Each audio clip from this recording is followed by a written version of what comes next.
Hello, everybody, and welcome to the Unexpectables and Prince Division Q&A. I'm Distortion Devil. Joining me is Arkulf. Hello. Hang on.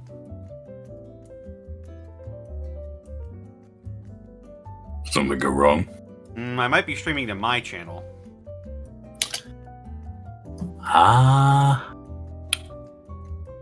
No, you're going to Unexpectables. Not live for me yet. Ah, there it is. And also, the Edward Bosco is here. Yo, what up, fam? Hey. Tell them where they can find you and what you're doing this week. Well, they can find me at Ed Bosco VA on both Instagram and Twitter, as well as right here on twitch.tv/Edward Bosco, where we do wrestling every Friday night at 5 o'clock PST. If you don't know what kind of wrestling I do, I take a bunch of community-made characters, much like RIW, if you guys are familiar with that, and I pit them against each other in Kurt's Federation, Takahata 101. It's called MNW. We do a show Thursday and Friday. We have two different shows. Over 200, close to 200 community-made characters and growing. It's hard. It's really hard to book, but it happens. It absolutely happens.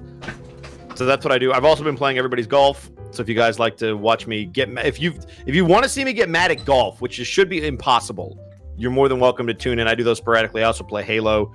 Whenever I want to get my first-person shooter on, I like to destroy members of the community at first-person shooters. That's always fun. Unless it's 3 o'clock in the morning, and then I just, bang my head against the desk and try to beat Arkulf once because I have nothing left in the tank. Speaking of Arkulf, where can they find you? You can find me on twitch.tv/Arkulf. Tomorrow is Murder Cave. Don't know what we're doing just yet. But Monday will be the Mass Effect playthrough, and throughout the week, sporadically will be... Probably more Final Fantasy XIV. I've unleashed a great evil and I wish to inflict it upon my chat. Ooh. But that's it from me. And of course, you can find me over on Twitch and Twitter at Distortion Devil, where I stream Tuesdays, Fridays, Saturdays, and Sundays. Arkulf louder than normal? Probably. We're streaming from my My end, gain so is higher. I could probably turn him down if he's too loud here. Don't worry about that. I can adjust the gain on my end. Yeah, I'm always the quiet one, if you can believe it. I feel like when certain people balance me, they just don't know what they're doing. I really don't want to know what I'm doing. It's my first time hosting one of these things. Or not my first time, it's been a while since I've hosted one. You've streamed before. You know how to balance audio. Not that OBS is good at that. Look, I love OBS, but man, your level bars don't mean jack. Yeah. Every Friday, it's like, oh, your music is too loud. I'm like, it's 50%. What is going on? Yeah, OBS is a little odd sometimes, but nevertheless, whatever. I'm streaming Tuesdays, Fridays, Saturdays, and Sundays. Tuesday is Yakuza 0, as well as Saturday. Friday is Friday Funhouse, where I play a lot of fun games with my friends. We've been playing Fall Guys a lot, and I think it. I think we're probably going to continue playing it for quite a while. It's funny as hell. Yay! And Sunday we're playing.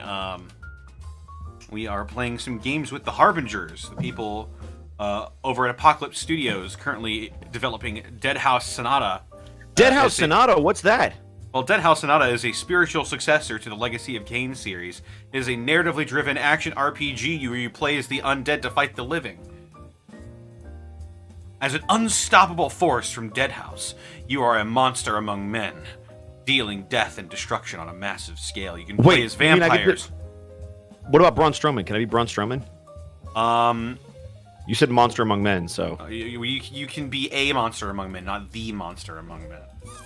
My mistake. Sorry. Continue. It's no problem. It's easy to confuse.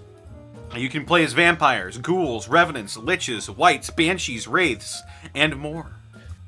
Well, there because is there a place where I can contribute?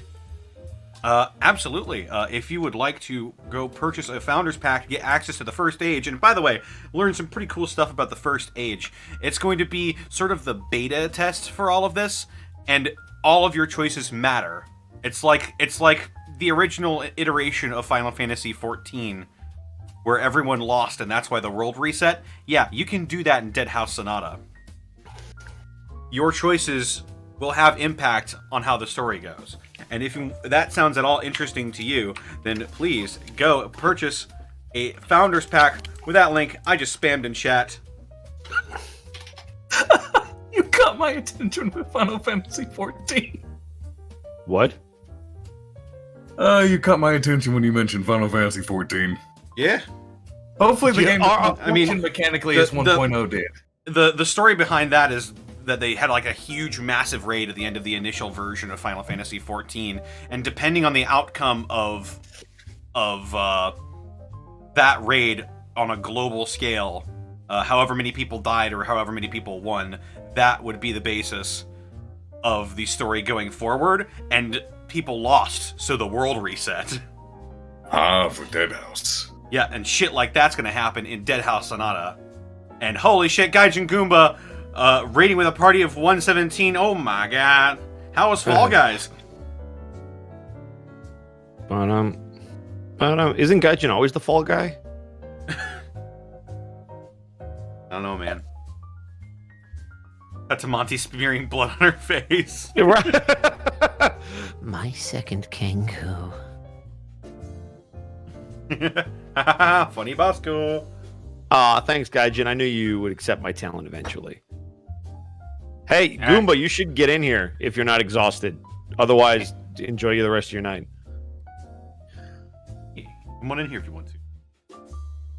Be a grand old thing.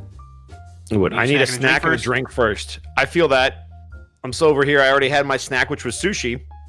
And then I have my drink, which is a cup of coffee because I am fading. I have soda. Coffee sounds good. Coffee is... I would say coffee's delicious, but I have like a giant thing of Folgers I'm powering through. There's nothing delicious about it. The best part of waking up is just waking up. It's true. That means you're not BMG, Debatable. 200 and change bits. Yes, Monty's out fighting bears in the forest. Real meta. Thank you for the 500 bits. Hope everyone's weekends were going well. Mine started off with half the town losing power yesterday by way of heat wave and then walking up a 100-degree super humid thunderstorm that killed my power 15 times within 3 hours. It wasn't off for a while, but it's better now at least. Holy shit. Damn.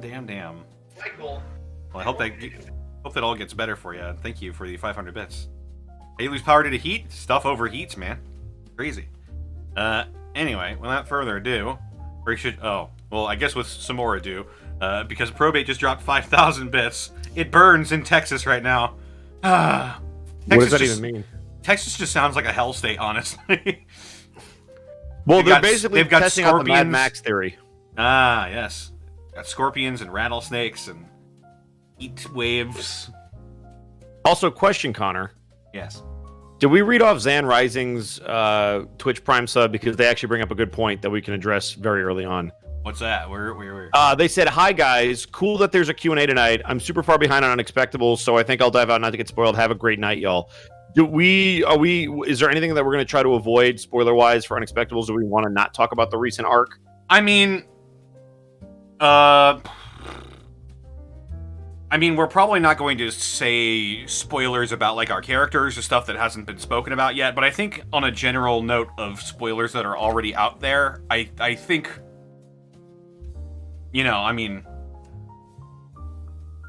So basically everything up to the current episode is fair game. So if you haven't caught up, there's a chance you could be spoiled. So yeah, there is. I will at least do this for you guys. If I'm answering a question that I know is like, I will try to say where it's from. And if you're like, wait, I don't know what he's talking about, go ahead and hit the mute button, and then I can type in the chat when we're on to the next question, if that helps everybody. I don't know if that'll help you avoid spoilers.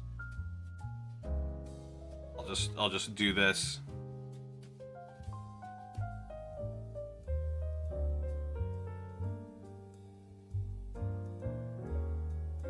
There you go. How are you drawing on your screen like that? It's simple.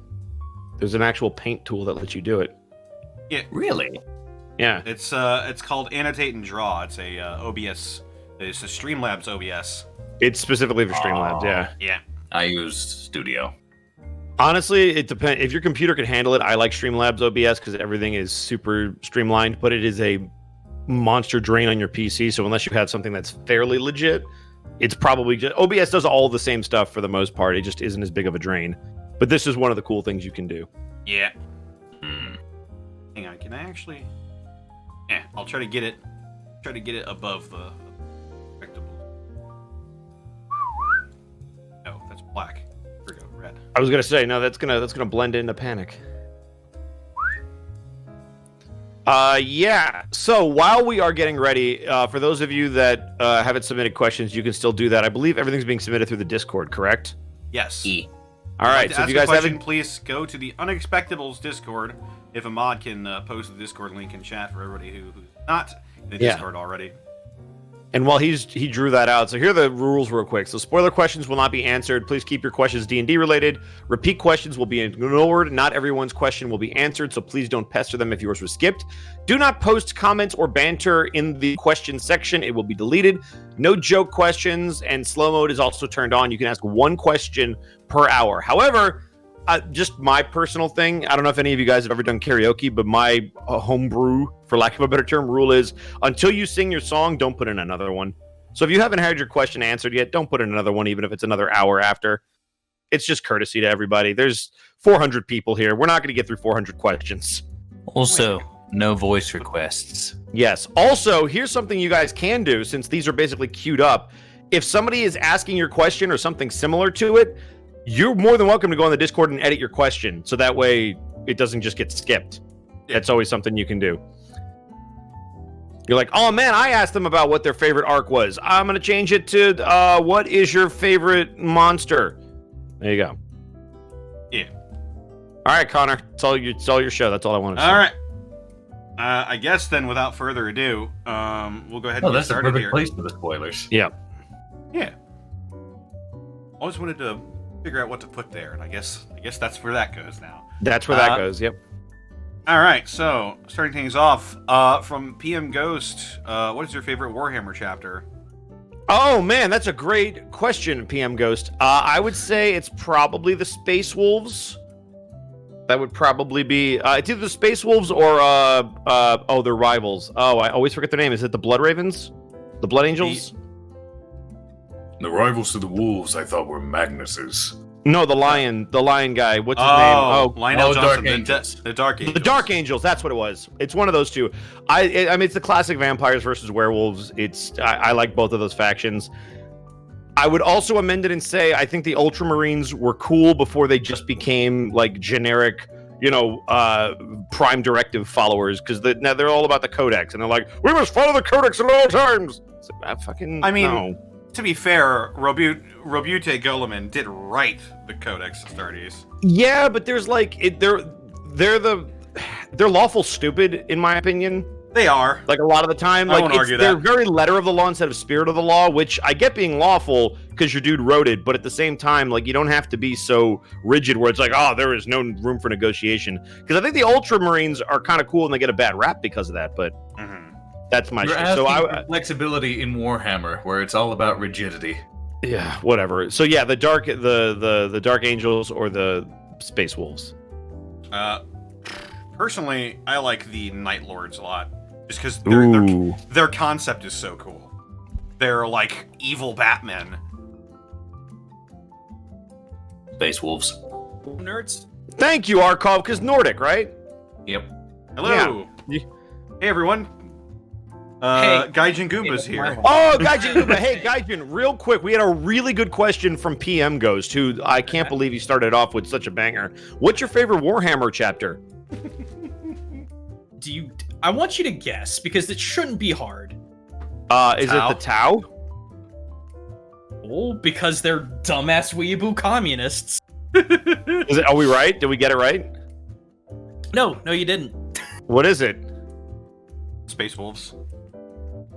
The salamanders, you twits! Oh right. Hold No, on, you did say hold that. on. No, he said that No, before. To but be perfectly fair. I don't remember. First of all, I don't remember that. Second I've of all, said you this can. many a time.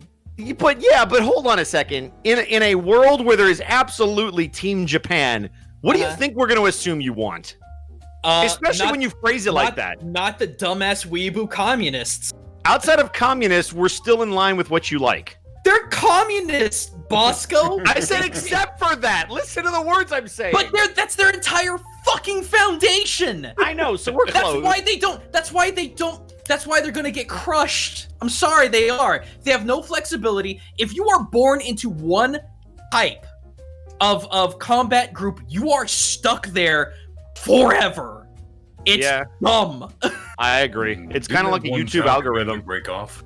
Oh my god, the tower just a YouTube algorithm. Yeah, they really are. So there you go. The salamanders are pretty cool, though.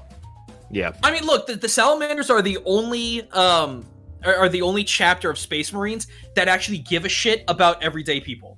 Like, they are, in my heart of hearts, fucking heroes. Also, in order to initiate yourself as a salamander, you just have to really set yourself on fire a lot. Yep. So, dude, come on. Proper. How many heavy flamer jokes are That's there? fair. There's a lot. So PM Ghost, that was a great first question. It was definitely against the rules, so again, no more non-D&D questions. We apologize. We expect better from him. He's actually a moderator on the Discord. I can't believe who made that decision. That's fine. Technically speaking, Anyway, it was the orcs. Let's get to the. Let's get to D&D, yeah. An actual question. Okay, Yeah, that's messed so up. from Real Getsuhiro, is Michael Bryant named after Kobe Bryant and Michael Jordan? I mean, Does anybody remember his badge number? I have it written down. I also One have moment. it written down here. I can find it real quick. Don't tell me. Found it. 824. Yep. That's all I'm going to say. That's your answer. Next.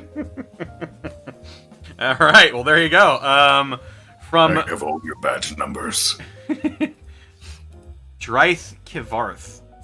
How does one become a cleric in the Prince Division unit? I have no idea. We have no idea. I'm going to assume the same way you become clerics in most D&D universes. Here's what can I say? What I love is that neither our cleric nor our paladin knows shit fuck all about religion. That is so unique and rare, and I love how it. does that work? I like to What do you mean? believe that Kel's faith is in people, not any specific god. That's fair. That's also completely doable in D&D. Like, even D&D It is. proper. So even Mercer talked about this on his like building character things a million years ago, and I'm probably answering another question. But like, it's really cool to take and establish like I'm all about religion, I'm lawful stupid character, and be like I don't know shit about fuck. Mm-hmm. Like turn it on its head, like do something that hasn't been done before. It's true. Blackfoot Fair, thank you for the elite bits. Lore, Data's brother is happy. Oh God. I understood that joke. I understood that. I don't watch Star Trek, but I know that one. Next Gen is better than the OG. Fight. Also, I'm being yelled at. Apparently, paladins take an oath. It's not religion. I know, but I'm talking about stereotypes. A lot of people just assume the paladin should know religion, just like the cleric should. Kel and Bryant know nothing. They only know how We don't to know fight. shit about fuck. Next. All right. From Dugga, question for everyone: if you had the choice and chance to get an in-game pet for each applicable universe, what would it be? I might have just gotten a fucking pet. Let's see what happens. I think that means I will basically have pets in both. I can't answer this. I already have them. Sorry, Yeah, I guess so. I already got pets. If you watch the show, you know. Remy's got Volo, and Bryant, I guess, has a pet basilisk now? For now, at least until we figure out where Well, we're that's going. what happened. Yeah. My ears, are we loud? I have no idea. Oh, was it where I laughed? I get loud when I laugh. I don't know. We're good. God, what kind of pet would Greckles have? He'd probably like. I think he'd have a dog, honestly. Yeah. Because he would want a pet with some versatility. Possibly a hawk. Though that's just weird. But all things considered, yeah, probably doggish, something that can be trained. Panic would probably have a Hellhound, just because it sounds cool. Well, it is very on brand. Uh-huh. He could pet him without getting hurt. Well, only getting hurt a little bit, I guess. Honestly, I think Greckles would have a duck. It's the most versatile bird that there is in existence. But ducks are assholes, aren't they? They can be, but this is D&D, so you can just train the assholeness out of the duck. Also, I feel like Greckles would know how to quell the assholeness inside of him. Or he could just be the bigger asshole and dominate. Be That's the true. alpha, Just be be the alpha dick. Nick, Todd, and a duck.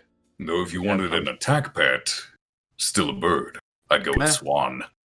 Ooh. Yeah, Yeah, then you could finally have your Swan Princess. Adwam Batman, thank you for the 500 bits as well. The message just bit. I'll have you know, Bosco, that she's not a swan. With your goose. Wow, insensitive from my best friend too. Wow, she's sorry, a man. peacock. I know. I'm just Do fucking- you? Yeah, I'm just messing with you. You are very good at that. Sorry, I'm also sakeing it up. No, that's honestly, you've Fair earned enough. it. You have absolutely earned it. Oh, I got another. That stupid next video is 20 minutes long. Oh. I need to Oh, quit God. making long videos. Arkov, did you say your pet? Kel wouldn't have one. Aww.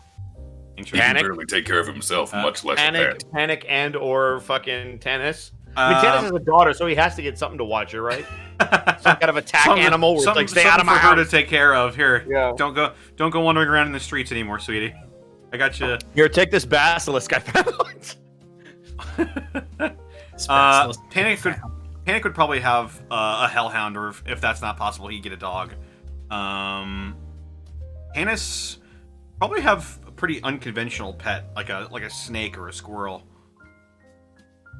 Squirrel, I could see as unconventional, but snakes are unconventional. Well, I mean, I don't know. It's fine. I feel you. He enjoys nature a lot. I could definitely see Tennis with this mask on. Just depends on if you can find any flying demon squirrels. So also, Oh, there's actually a name for that, by the way. I realized. Gaijin, you might know like this. for flying squirrels. Yeah, the sort of design on his jacket. It's sort of designed to look like a Yakuza tattoo. It is of a hang on. It's called. Yeah, I was about to say sugar glider. No, it is called a Nobusuma. Hang on. It's got it's a flying squirrel, but it's got like a big scary mouth on its belly. Jesus, that's a okay. So yeah, that's a yokai. It attaches to Translation- people's faces. Yeah, translation of wild quilt. Diet. Weeaboo monster. That's what he is. Diet. Primary blood. Also fire, nuts, fruits, and berries. That is a hell of a wow. It just eats fire. Yeah. Buh. So, guys, just a reminder, we're not going to get through 400 questions. We're on number 1 right now. Yeah. Or 2, I guess. Wait, we're on 4. You guys have 400 questions? Well, we have And- 400 and people coming. here, so I assume yeah, Oh. He'd split between Unexpectables and Prince Division. Yeah. it's all good. We're not getting through all of them, so we're going to Anyway. skip around. we There's some will really get a good move ones on at the though. end, too. Fuck. From Dude the Man, for everyone but those 2 double dippers, what kind of character would you run into if you were a guest star on another show? Wow. Oh, so that's a So, question for myself. that's for Arkov and Gaijin, fucking Yeah. asshole. Okay, so wait, I'm confused. What's the question? If you can make If a you had to character be a for the guest Prince star. Division, what character would you make? Wait, Arkov was in the Unexpectables, kind of. Yeah. Well, His no, he opinion. wasn't. He voiced a character. That's He was- different. Didn't he was also in do the one-off? Unpredictables. He was in Yeah. the Unpredictables. Unpredictables one-off. 50 years before the event in Alabama. Yeah, learn your history. He might still We're be the reason alive. you have the water weird. He might still be Okay. alive. too. Okay, I know what I would do. This is actually a little Shadowrun-ish, but I think it'd still be fun. I would actually play a dirty, decker. grizzled homeless man, but like a druid. So like a city druid. Ooh, Like, I'd be down with that. Interesting. He'd be like really loopy and crazy, but like not like in a deficient sort of way, just kind of like a little bit like Taylor, but less pigeons. That's Did really you know cool, that actually. Mercury was in retrograde today? So yeah, he would be. Oh, what's the Shadowrun equivalent? Shaman? Of what? Yeah, it's Shaman? but it's like a something shaman. Fucking like an urban shaman, but I get what the fuck is it called? Yeah. I think that is what it's called. Yeah, urban shaman. yeah, it is. Is it It urban is. shaman? It's just shaman. So yeah, he'd be an an urban shaman. Very interesting. That'd be cool. So yeah, it would be fun. For my end of that question, I do technically have Valsinian, though very few people remember the Unpredictables. He could still be alive. He's a gnome. It's only 50 years. But I don't Also- know what's happened to him. Gaijin, do you know the lore of Shadowrun? Loosely, yes. It breaks my heart Why? because you know what happens to Chicago in that story. Oh. Yeah, I also find it I find it hilarious that Japan became the dominant economy, which makes me Yeah. laugh a lot. Fucking damn it! Everything's the yen for 5 years. Yep. The bubble burst, ruined people's lives over there. And now there's New Yen. There is New Yen. Yep. Anyway. All right, so we've got our answers there. We're doing From- good, guys. We're only half an hour in. Fuck. We're thorough. From Dalai Lama, for everyone, which of the other player characters does your character enjoy working with the most? I think that's pretty obvious.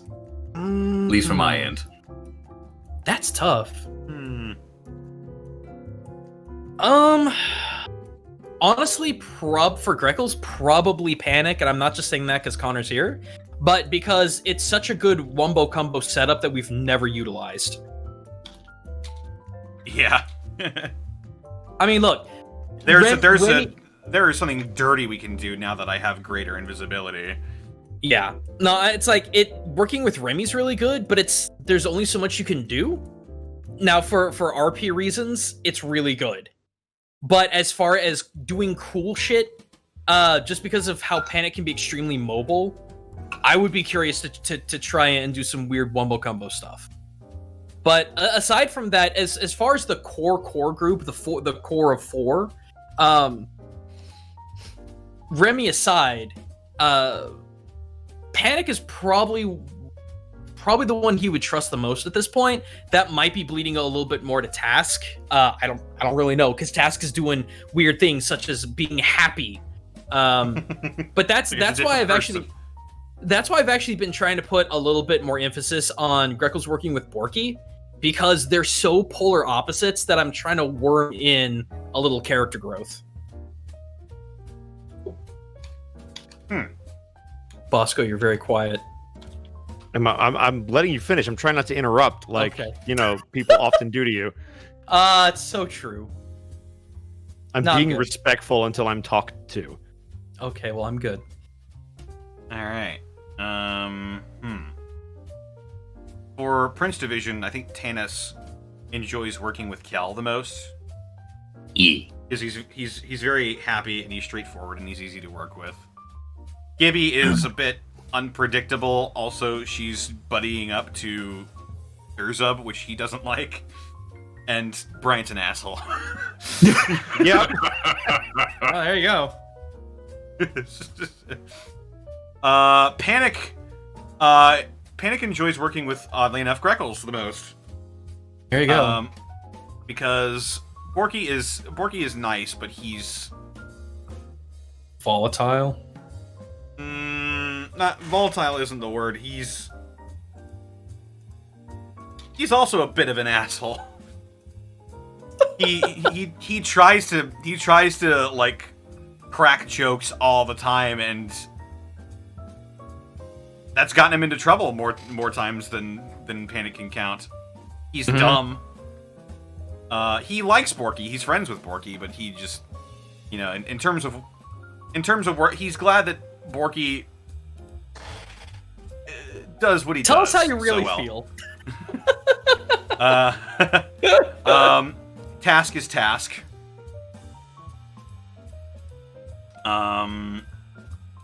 Remy is a bit too stiff.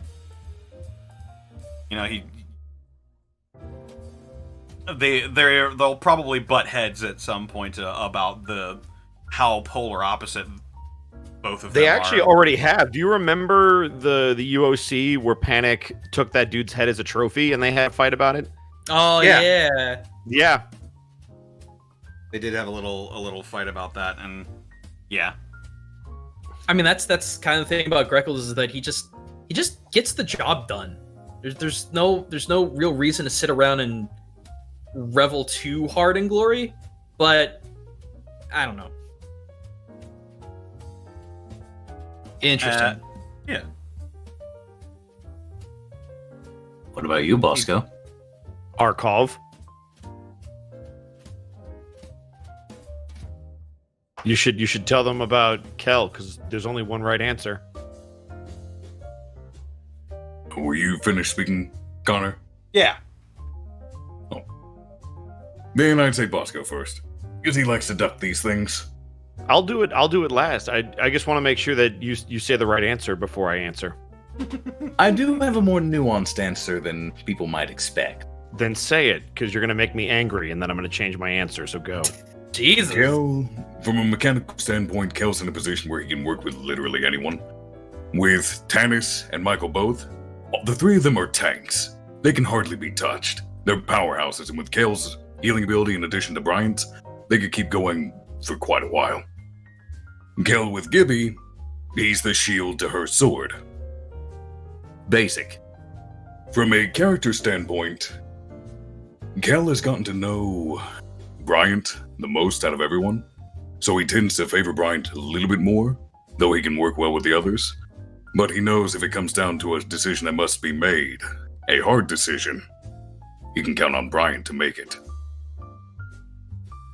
Okay, then I won't change my answer. For Prince Division, it's obviously Rex, and for Unexpectables, it's obviously Greckles.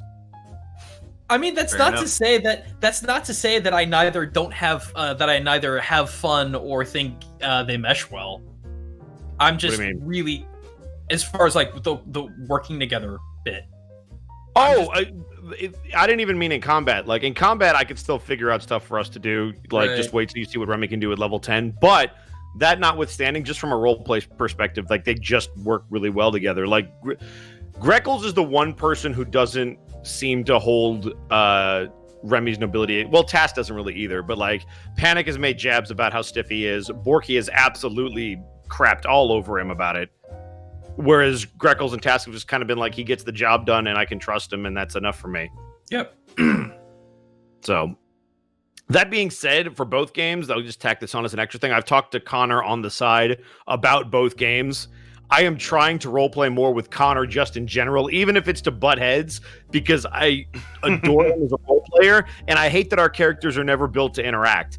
Like We in really Prince don't. Division, we're opposites in Prince Division, and we're somehow still opposites in Unexpectables. And yet our character, we just flipped roles.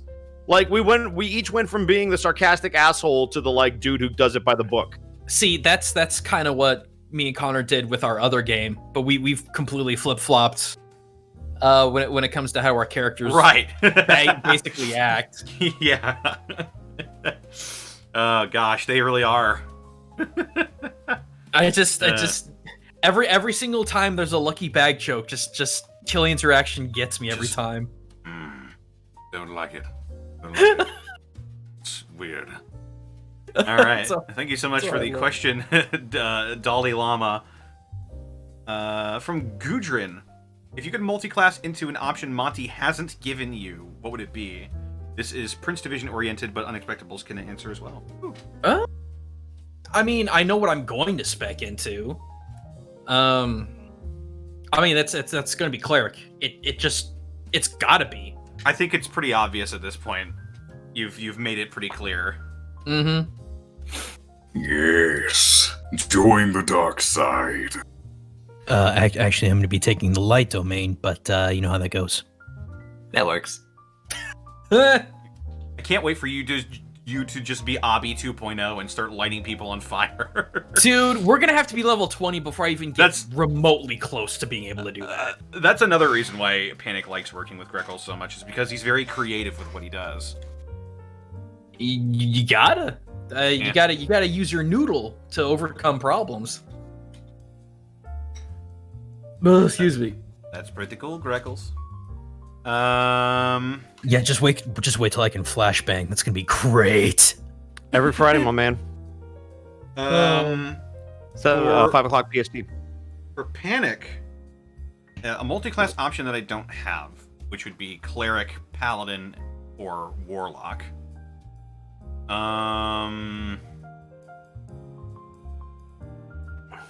Sorcerer might be fun. Yeah, that would be a good augmentation. I'm not sure what kind of sorcerer I would be, though. I know it's been done to death, but I really could see him as a wild mage or a wild magic sorcerer. I think Divine Soul would actually be fun. That would work too. That absolutely would work. Given Panic's lineage. He's got a lot of yin and yang stuff going on with him. Mm-hmm. So I think that would be pretty on the nose. As for Tannis, I think Hexblade Warlock would be really cool for him. Yeah. What about Bryant or Kel or Remy? Honestly, when it comes to multi-class, I honestly have no idea. It'd have to be something story-related. That's fair. Because I have no idea which way Kel would go. I don't like multi-classing in 5e. It's too easy to break the game. Like there's so many ways that you can just dip into different stuff and steal the best stuff and come out the other side. So I always try to make it character driven, and right now there's no reason for either one to do it. Mm-hmm. Multi-class into Samurai? I mean, you'd have to go through... Sorry. Oh, no, I'm sorry. I cut you off. I was just gonna say you'd have to get 5 levels into fighter first. Yeah, I mean, if I went fighter with Tannis, I think I'd be losing more than I'd be gaining, because the skills sort of overlap from monk and fighter. They also rely on being unarmed and unarmored versus armored and with a weapon. Yeah. I think the only benefit I would get is Action Surge, which I already have a lot of attacks per turn. Honestly, monks are so broken, you don't need to dip into anything. Honestly, like once you get to higher level monks are just broken as crap. He speaks the truth. Like by level 13, I can speak all languages. Yeah, in 3.5, monks were broken because they were there's an acronym for it, but they were dependent on 4 different skills. That's still kind of the case, but they get so many things piled on top of them that a level 20 monk, especially the right branch of monk, is just unstoppable. It's disgusting. They can just they're immune to almost everything. They can just banish people with a punch. It's stupid. It's insane. Mm-hmm. And I'm a Kensei, so at later levels I'll be hitting like a truck. Yeah. What about Bryant or... No, you already answered. Never mind. Yeah. Bryant's not right now. Not unless there's a story reason for it. Yeah. All right. Thank you, Gudrun, for the. That's what it is. It's mad. Multi-attribute dependency. It's mad. Because that's what monks used to make me, is mad. Because my first character ever was a monk in 3.5. Fuck. 3.5. That was my second character ever. Was a monk in 3.5. Yeah. He died fighting a Cerberus. Actually, this will answer one of the other questions. He was a lycanthropic monk. Oh, damn. Ooh. Yeah. Cool. All right. From Invictus777, what was your favorite part about playing all of your characters? Mine's kind of broad, but what I love about playing Greckles is that Greckles is a huge challenge for me. Greckles is very not who I am in a lot of ways. Being way more serious, way more get the job done, more emo, I suppose. So when people give me a hard time because of how I play Greckles, it's like, well, yeah, because I wanted to challenge myself to play not only a class that I've never played before, but a type of character I've never played before. And it was rough starting off, and I didn't like how I was playing starting off, but I feel like it got better. Because I'm sure if you've seen any of the derivatives that Unexpectables does, I'm always an idiot character. I'm always an overly nice idiot character, which I feel like that's what I personally am. So it's just a challenge for me, and I'd much rather have a challenge than have it be too easy.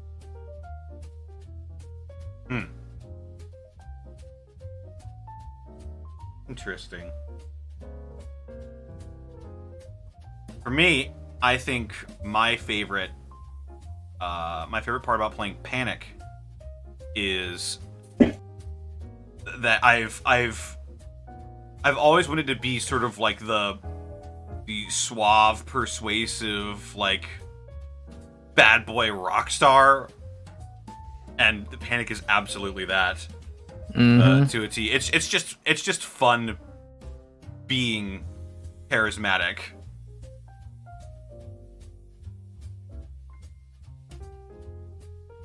Speaking as another bard, I wholeheartedly agree.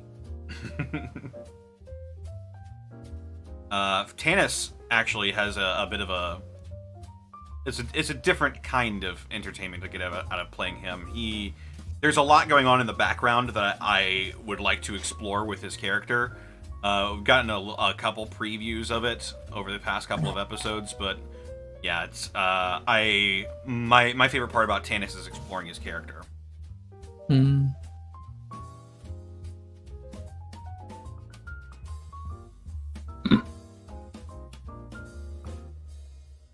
Let's see.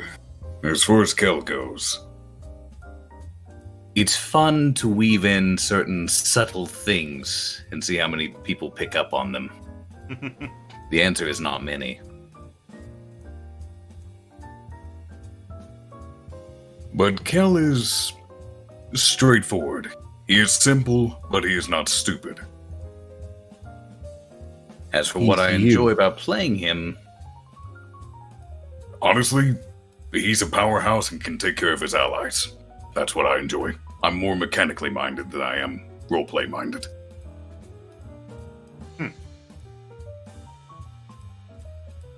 Kel is just Arkov turned up to 10. That's he made a wrestling character. That's what he did. Anybody who knows Arkov for longer than 5 minutes is like, wow, you're just Kel. You're just a genuinely nice and amazing person that wants to help everybody. Oh yeah. I guess it's my turn. Yeah. For Remy, it's fun. It's fun to play the noble who's not a prick. A lot of people play nobility and they're like you. They have to be the stuck-up bad guy. They have to be lawful evil or lawful neutral. And I don't like that. Like I like to play the good side of it. Like it's for me, it was a challenge of how do you get somebody who has a lot of money over, to use a wrestling term. Like how do you make them care and like sympathize with somebody who apparently, from the outside looking in, has had everything handed to him and all the benefits in the world, which is not the case. Nobody's really explored Remy's backstory, but he has not had a lot of stuff handed to him. And while he comes from money, he doesn't act like it because he was raised properly, which I think is the really big problem, is when parents have a lot of money and they spoil the kid, it kind of implants this mindset in them that's not very healthy. That's not the case with Remy. He's obviously very humble, and while he's proud of his lineage, you'll notice there's only been one, maybe two times that I can recall that he's ever pulled the nobility card of like, you will address me as such. One was with Arlo, and I think maybe one other time it's happened, but the only time I can remember is with Arlo, where he was like, listen here, you little brat, you show some respect. And I think it was warranted. And the fact that he's only done it the one time, like there's a reason for it. Yes, the roast on Bonray notwithstanding, that was just fun. That was fun to do. Also seems like a long friendly time banter. coming. Yeah, I mean, but there are certain people where like he's been around Bonray enough where you're like, okay, this is just how you act. You need to be ribbed. It's not going to be enough for me just to show you that you're wrong or to try to explain things to you. I have to show that I'm not a pushover, and so you fire back a little bit. Mm-hmm. Anyway, yeah, so that's Remy, and I really like that. I get to play the lawful good as opposed to lawful stupid and nobility. And then with Brian, it's the complete opposite, where I get to take some of the worst characteristics in people I admire, and I get to turn that up, and I get to play that because he's competitive, and he's bullheaded, and he's aggressive, and he's competitive, and he's headstrong, and it's all these things where you're like, you're really good at getting the job done, but man, oh man, if you weren't on my team, I would fuck. It's like, to steal a basket, it's like Dennis Rodman or Michael Jordan or Kobe Bryant or LeBron James. Well, not LeBron. LeBron's a nice guy. But it's all of these guys with like this killer instinct. I get Tom Brady to an extent, kind of, maybe. But it's these guys who are just relentless, and they are in pursuit of just success, and whatever their mind has honed in on, they are going to go after hardcore. So that's kind of what I role play with him. And it's fun to do that because it's intentionally making a character that this is not how I would normally react to this situation. You should absolutely shut your mouth, or you boy, man, you shouldn't do this. So it's been really educational to figure out what you can get away with.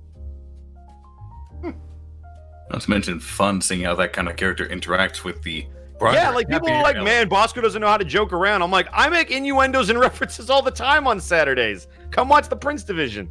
I still think the best interaction with your character was Zobi. Zobi was great. Dragon. Zobi was a great interaction, and the fallout of that is going to be even better. Oh boy, he's gonna punch you in the nose. He's going to bite my Bite his eyebrows. eyebrows. Bite, Yeah. bite you in the eyebrow. Yeah. That. So there you go. I knew it was face related. Which Kel encouraged. All right, well, thank you so much, Invictus777 from Jin Sinner. When making your characters, what other class race did you consider? Human rogue for human rogue for the Unexpectables. And I think, sorry. No, go ahead. I don't think. And I for my had bonus action. and for my bonus action, for Prince Division, I don't think I really had any other ideas for a character. I knew I wanted to play sort of like a martial class, but I didn't really want to be a barbarian, and I didn't really want to be a fighter, so I went for monk instead. So not really anything to say on the Prince Division front, but yeah, human rogue for the Unexpectables, my original thought.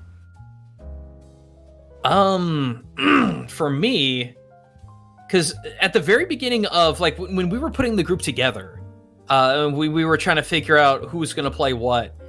I was bouncing between a halfling rogue, just because the ability to just physically hide behind people was a really, really cool mechanic, I thought. It was either that, or oddly enough, I wanted to play a light domain cleric, which would have been real interesting if I had followed through with that. But no, like in if Greckles was to die, I would want to play a defunct Orin cleric, like a what was it, a eclipsed cleric, I believe is what they're called. Yeah, I would absolutely love to play an eclipsed Orin cleric. I think it'd be a lot of fun to have that kind of perspective thrown in.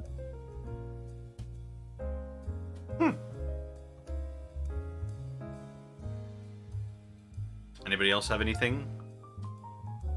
When it came to Prince Division, I was always pretty hard set on Dragonborn.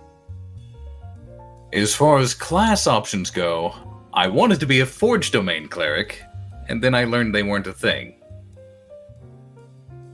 But Cleric was always hard set from the beginning because this party, these people in this party, in this chat even, have never had a dedicated healer. I wanted to make certain there was at least one. I have in other games. Really, in 5e, you don't need a dedicated healer. Not really. Yeah. Yeah, that comes in handy. It does come Honestly, in handy. it does. It means we'll last a lot longer. There is also, a we place have for more it. It's dedicated- just not impossible to get by. Yeah. I mean, dedicated healer's nice until, they get taken out by a green dragon breath attack due to a nat 1. That is true.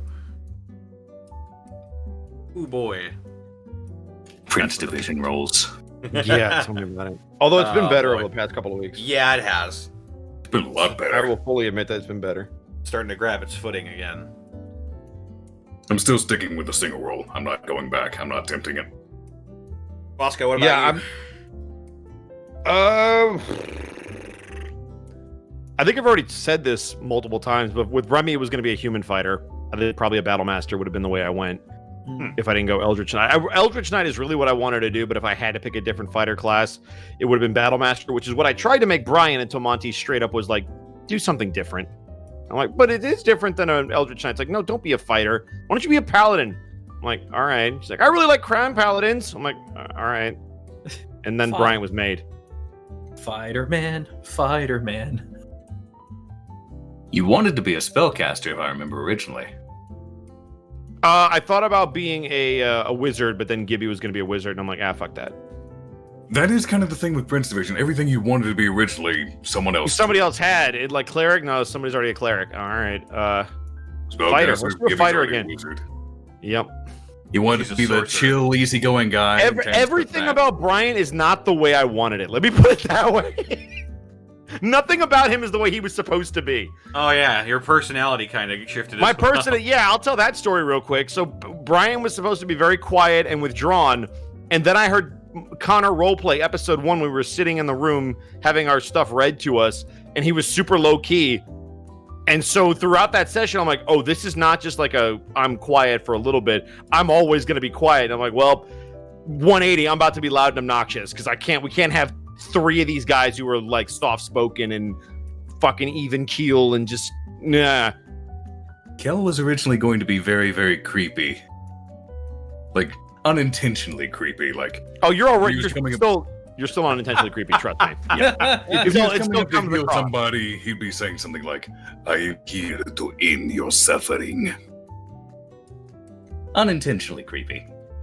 Yeah, but Monty complains about us not talking enough now about like y'all need to say some shit.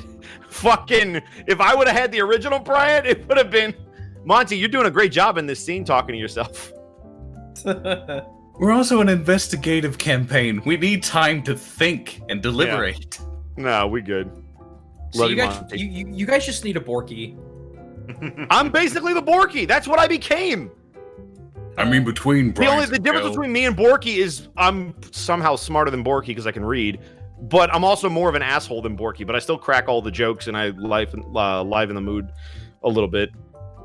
Like where I didn't assume that you spoke Elvish. Fucking. It was so good. I clipped I- that. It was so good. People were like, "All right, If anybody criticizes him for making fun of dragons now, they also have to look at the fact that he didn't just assume that the elf spoke Elven. He's not racist. He's a fucking moron, but he's not racist.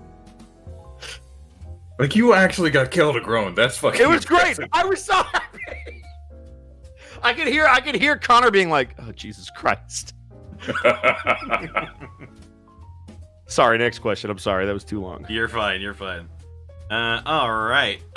Next question is from Parsnips Dandy. My question is, how do you translate warlocks into the Prince Division universe? Are they like bodyguards or something? Monty would We know don't more about know. that. Let's put it that way.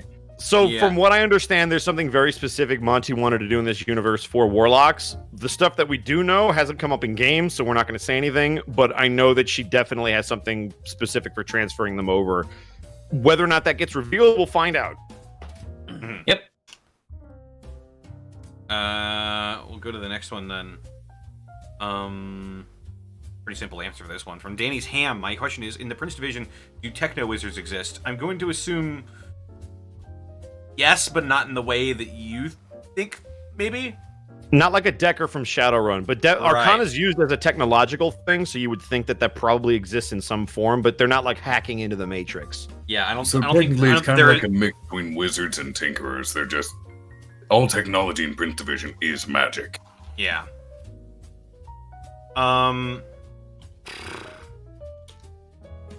There's no like wizard subclass that specializes on like technology or computers or something like that. If that was the goal of your question. Oh yeah, there's no artificers. Yeah, that either. Is it an artificers? I don't know how to pronounce it. It's probably all of them, just different. We all know what it means. Yeah. Turret boys. Artificer. From Dirty Harry, my question is, are you still looking forward to your game sessions as much as you used to, or maybe even more now?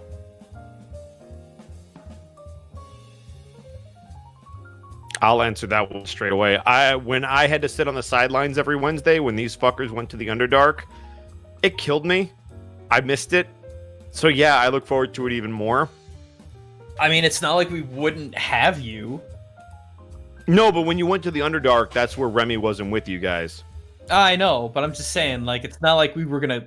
I can't speak for all of us, but it's not like we would have just wanted to kick you out for that. Oh no, I understand that. I'm like the pumpkin spice latte. When my run is over, I go back to the fucking bricks, and you call me when you need me.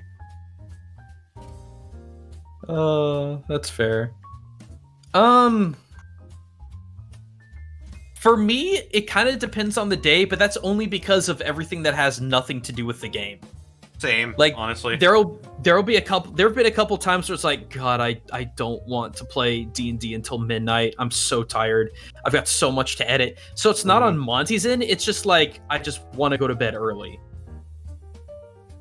But then I end up having a pretty good time anyway. So whatever. I would love to see what you're like when you're not constantly stressed out by YouTube's bullshit. Yeah, you know what? Me too. I would love to see what happened. It would be great. I'd probably make better content, all things considered. There are some times where a D&D campaign will get really intense and stressful, and I'll just be dreading it because I don't know what's going to happen. But that's sort of like a good kind of dread.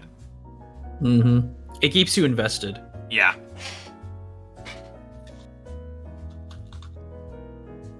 Did everybody answer? Arkov needs to answer. Generally, I look forward to the sessions. I am, and forever will be, nervous and anxious about performing well and not screwing up. But that aside, just the game itself, always looking forward to the game. Yeah. Alright, thank you so much, Dirty Harry. From Naru, my question is, what kind of creature do you think the tower is? I think it's a homebrew. So do I. Like Yeah. I don't think Monty would do that much build up to it just to. It might be based on some shit from the monster manual. I promise you, it's some kind of homebrew where she took a baseline thing and then twisted it. I know a lot of people in the comments keep thinking it's a Tarask, but a Tarask is a campaign ender. To be fair, we'll probably end up fighting. This is probably the tower that's at some probably point. what she's doing.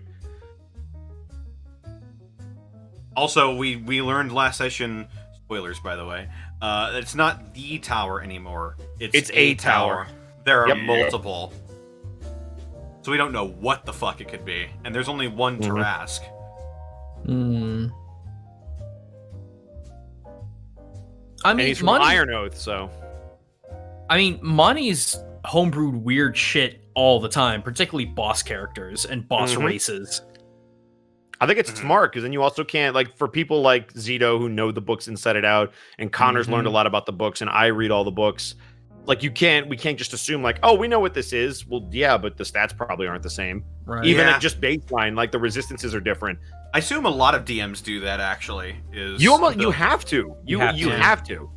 Especially when you play with other DMs. Like, you can't just throw baseline stuff at another DM because we say that we're not going to meta, but we know. We're not going to throw an ice spell at something that's invulnerable to ice more than once. We're like, there, now I know. Whereas if you don't know that thing's invulnerable to it, you're just like, it hits, but it doesn't look like it's effective. The DM would have to tell you. Speaking of altered resistances, remember the Yeth Hound? Oh my God. Exactly. I looked that thing up afterwards. The first thing we turns out fought it was not immune. The first thing we fought, and I couldn't hit it for shit. Well, I did, but it did no damage.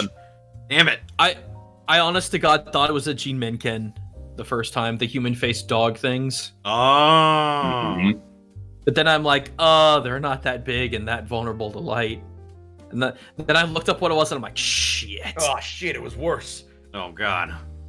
The ice cream cone saved the day. Mm-hmm. Yeah, it did. Well, thank you so much for your question, Naru. There were a couple questions that I don't think we can answer, so I'm going to skip them. Sorry, Dorgan Verde and Alexis Luna. Hiring Tech asks, if you guys were to return to the Prince Division in another campaign, what character concepts would you want to explore?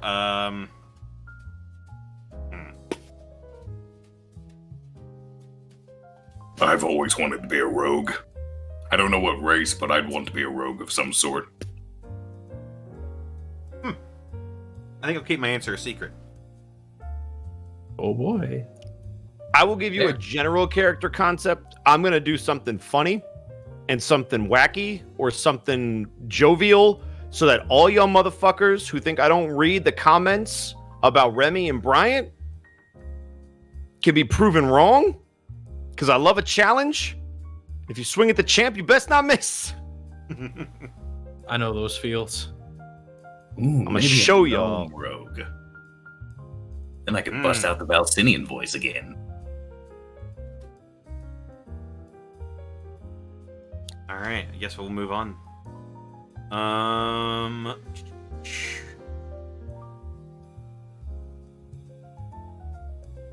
Ooh, interesting. Xavier Poner asks, if you had to play your characters as a completely different class but with the same personality and everything else, what would you choose? Wait, say that one more time? If you had to play your characters as a completely different class but everything else was the same, what would you choose? Oh, that's super easy. Bryant would be a fighter and Remy would be a paladin. Done. Is that They based switch on... places. Is that based on the very, very beginning of the campaign, or based on what we now know? Like, there's a difference. There is a difference. If the I earlier... guess if you had to play the concept of your character, so I guess the start of the campaign. Right.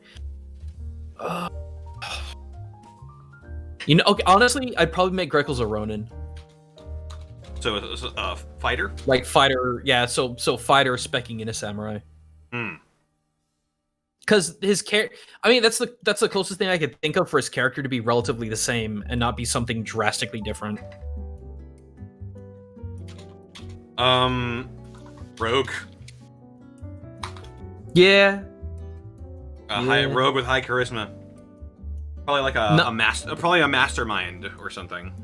Not so much sorcerer? I was thinking sorcerer, but That's fair. Oh, Shadow Monk. That would actually be a good one too. Ooh. But that's the thing, is like Greckles wouldn't have the right mentality to be a monk. He wouldn't have Greckles had a really addled mind for a long time. You can't have an addled mind and really be a monk.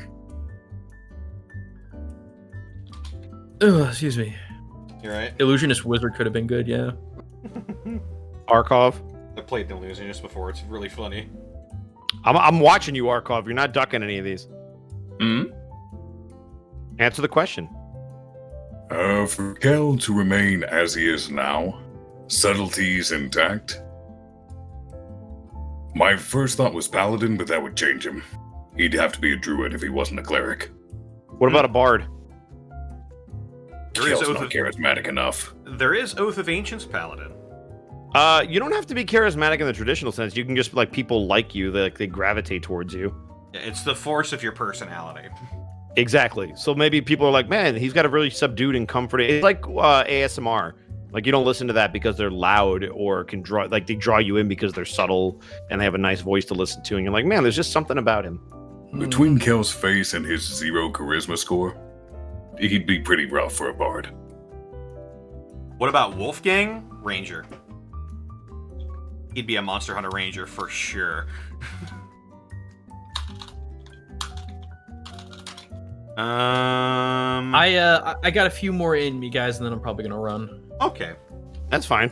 So if you can find a couple like broader ones. Let's see here. Yeah. I got a broad one. Okay. So this is from, I'm just at the bottom of the list, but this is Okay. from this is from Rosso saying, so for Connor, Greckles, and Bosco, if one of the Unexpectables left or was killed, how do you think it would change the group dynamic? It 100% depends on who dies. 100% is determined by who dies. Because it's gonna leave a personality gap. Mm-hmm. I can't answer the question. I think, yeah, I mean, it depends on who dies. I think overall, we would be way more cautious and we'd think things through more. I think Borky would slow down. He wouldn't just bull rush into those situations. Yeah. Or he'd start thinking things through more, I think. Just a general feeling. I think it'd be a hell of a lot less funny. Mm-hmm. Like, for probably forever. Whatever happens and whoever dies, it would permanently change the group. Mm-hmm. Death permeates all things. Repercussions felt for a lifetime. Yep. What else you got? Because that was a short one. Yeah. This is for. Okay, go for Connor, it. you got one? Go for it. If you're further down the list, then let's go for those first. Okay. So this one is just general that anybody can answer. What's your favorite moment or memorable moment in D&D? From Boopy the Gamer. Wait, so like D&D, like any D&D game? Yeah, it could be any moment from any campaign. I got Everybody one. can answer this. Go for it. I don't know if I've already answered this or not. One of the first characters I ever played was a half celestial paladin, so basically an Azamar. It was me, a pirate, a bard, like a swashbuckling pirate, a bard. I think that was it. The campaign setting was we entered this town that was ruled by this corrupt tribunal that just kind of kept everyone down. And what our DM expected us to do was to essentially go to the resistance group, do like guerrilla warfare style combat for a while, and then essentially sneak in at night to basically take out the tribunal one by one. Instead, because in 3.5, half celestials have crazy charisma. There was no stat cap back then, and I think I had a charisma of like 22, 24. Like, it was nuts. We basically rallied the entire town, the whole town together, and just stormed the place. Like, it was the Frenchiest of revolutions, can I say. The only thing that was missing was the guillotine, but we actually found a frenzied berserker who was a pretty damn good guillotine. And then, our pirate had connections, so they got literally every pirate, every sailor to turn their cannons on the tribunal's tower and just decimated it. So, campaign 1 was completed in one session. Damn. But that's D&D, man. Well, hot damn. Anybody else? There's only one crowning moment of glory for me. And One fond memory. You getting your ass whooped by a dragon? Quite the opposite. In the original Unpredictables one-off, the one that predated the one anyone saw, The one that was just a Christmas special that wasn't recorded or seen anywhere. we completely negated Monty's final boss for that. Through the power of Alter Self, And a bunch of charisma rolls for smooching that ghost. How do you Wow. kiss a ghost? With a lot of moxie and some magic. Hey, PM Ghost, if you can confirm or deny Ghost can be kissed, let us know in the comment section below. Remember to like, share, and subscribe. Yeah. Nice. Connor? Favorite.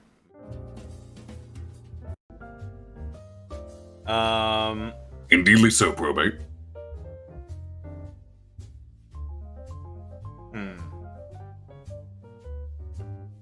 I think I'd have to say, man, where I'd had the most fun. The moment with the gazer. Oh yeah.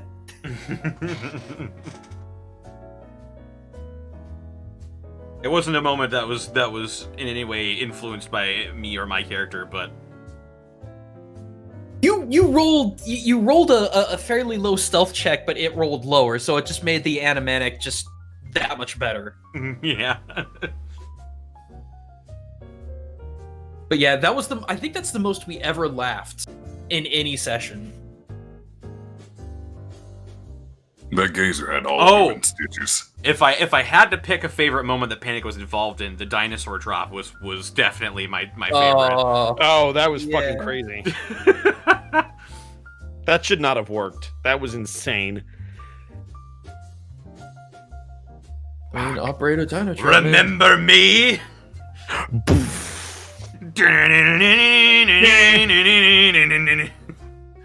You've been. All right.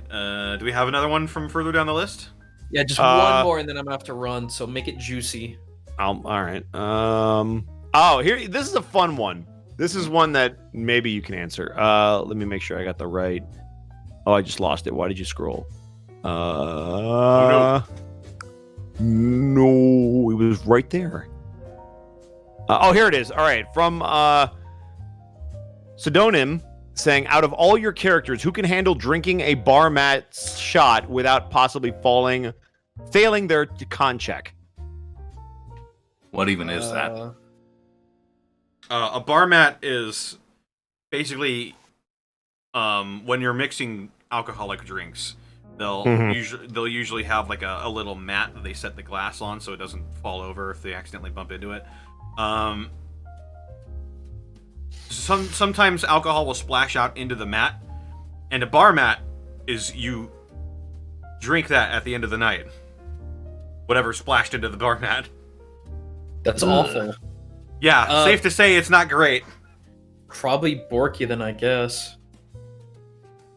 Out of all your characters. Your character, yeah, every character you've ever played, who's the most likely to not fail the con check? Haas? Okay. Of course Haas would. Haas Thunderhead, oh my god. Haas Thunderhead, of course. The My Little Pony is the most My Little likely Pony to one not shot. Yeah. fucking pass out. I love it. Incredible. Because I know for a fact he's drunk worse. Oh, man. Killian, and he wouldn't even flinch. Ooh. Arkov? None of my characters do alcohol. Right. So, which of them is the most likely to take a shot and not fail the con check? From a pure statistical standpoint, probably Kel. There you go. That was a good answer. For me, narratively, Bryant. Stat-wise, Remy. No! Sorry! Stat-wise, and fucking White Fang, my level 20 barbarian, who wouldn't flinch because it was 3-5 and my con score for being a lycanthrope was fucking out of this world. Fucking not even a chance. Fair enough. There you go. Level 20, man, in 3-5. Don't at me, bro. One more. All right, bye, One more. Gaijin. No, one more. That was a short one. One more. I mean, I'm making them short on purpose. The last one. All right, here's a good question. This is also for everybody. This is from Rex. Was there anything in D&D 5e that has limited your character? Can be anything from mechanical to RP. Oh, fuck. That's a Bosco, good you're gonna be here question. all day. I'll be gentle. Okay. Anything in 5e that is limiting? Yeah, either I got RP wise one or mechanically. I'm Go ahead, Arkov. The combat system. I hate that for most classes it boils down to, I attack. Oh, I missed? Well, that's my turn. I hate that with a passion. Ooh, it's Maxi. But how do you really feel? 4th edition combat was better. Oh, hold on. We need to have a All right, we're That's not a going hot down take. this road. Hang on. Arkov, why would you say something so controversial and yet so stupid?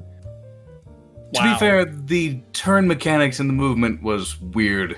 in 4th edition, but you always had something more to do than just attack once. Have you ever played 3.5? Yes. I played Pathfinder in 3.5. Okay, so how can you possibly go to 4E before you go to 3.5? Because everyone knows Pathfinder's superior to 5e. Pathfinder is 3.5. That's what I'm saying. Yeah, precisely. Why say the obvious thing when I could, as you said, say something controversial yet so stupid? Because I don't agree with you. Yes, go ahead, Gaijin. 3.5 combat takes for fucking ever. That's only no. That's only if you don't know what you're doing at all, which can only be the case if you're new. But when you know what you're doing, it's just you're done. You're just boom. Okay, there. No, because then you also have to do a lot of cross-referencing. You have to do a hell of a lot more. Yes, you have to do a hell of a lot more rolls. You have to do a shit ton more math because you have so many different modifiers going off at the same time. Right, but that's why you create a cheat sheet of like, all right, I know when I roll a d20, my to hit is this. With all of my modifiers, it's that number. So add the d20 to that number. Did I hit? Great. What's my baseline damage? Plus the dice. Roll the dice. Add up the dice. Add the baseline. You're done. I'm going to agree with the same as 5e. I'm going to agree with Alpha. The fact that you have to confirm a critical hit's stupid. No, we got rid of that. We absolutely got rid of that. We don't confirm in 3.5. That's stupid. I agree. We homebrewed that fucking shit out. I will honestly say that I've played 3.5. I think I did one Pathfinder game. Whoop-de-doo. I've played GURPS. I've played BESM. 5th Ed's the best I've played.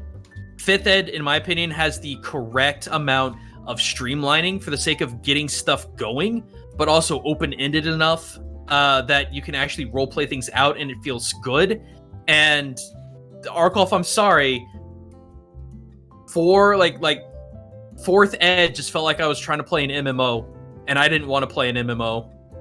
Oh, you have nothing to apologize for. My experience with 4th edition comes from that one-shot Connor and I did. That's It was fair. just the fact that combat was more than a single attack and moving on. That's what interested me. I mean, that's how it is for anyone that isn't a spellcaster, really. Because you can do a lot with your bonus action if you're a specific kind of rogue or most spellcasters. Otherwise, yeah, you're kind of boned. Mhm. Yeah, Cleric's not heavy on bonus actions. It gets better. It gets better at later levels, so there's more shit for you to do. I will say that 4th edition definitely allowed you to personalize how you wanted to do combat a whole lot more. It was interesting.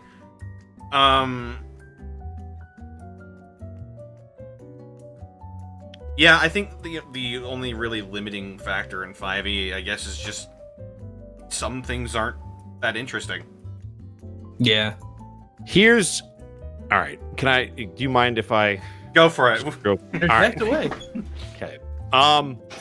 It's frustrating as a tank, as somebody who has tanked in 3.5. Yes, I'm a 3.5 guy. I get it. You can leave me alone about that. But in 5e, here's my biggest issue. There were so many things that I could do in a turn.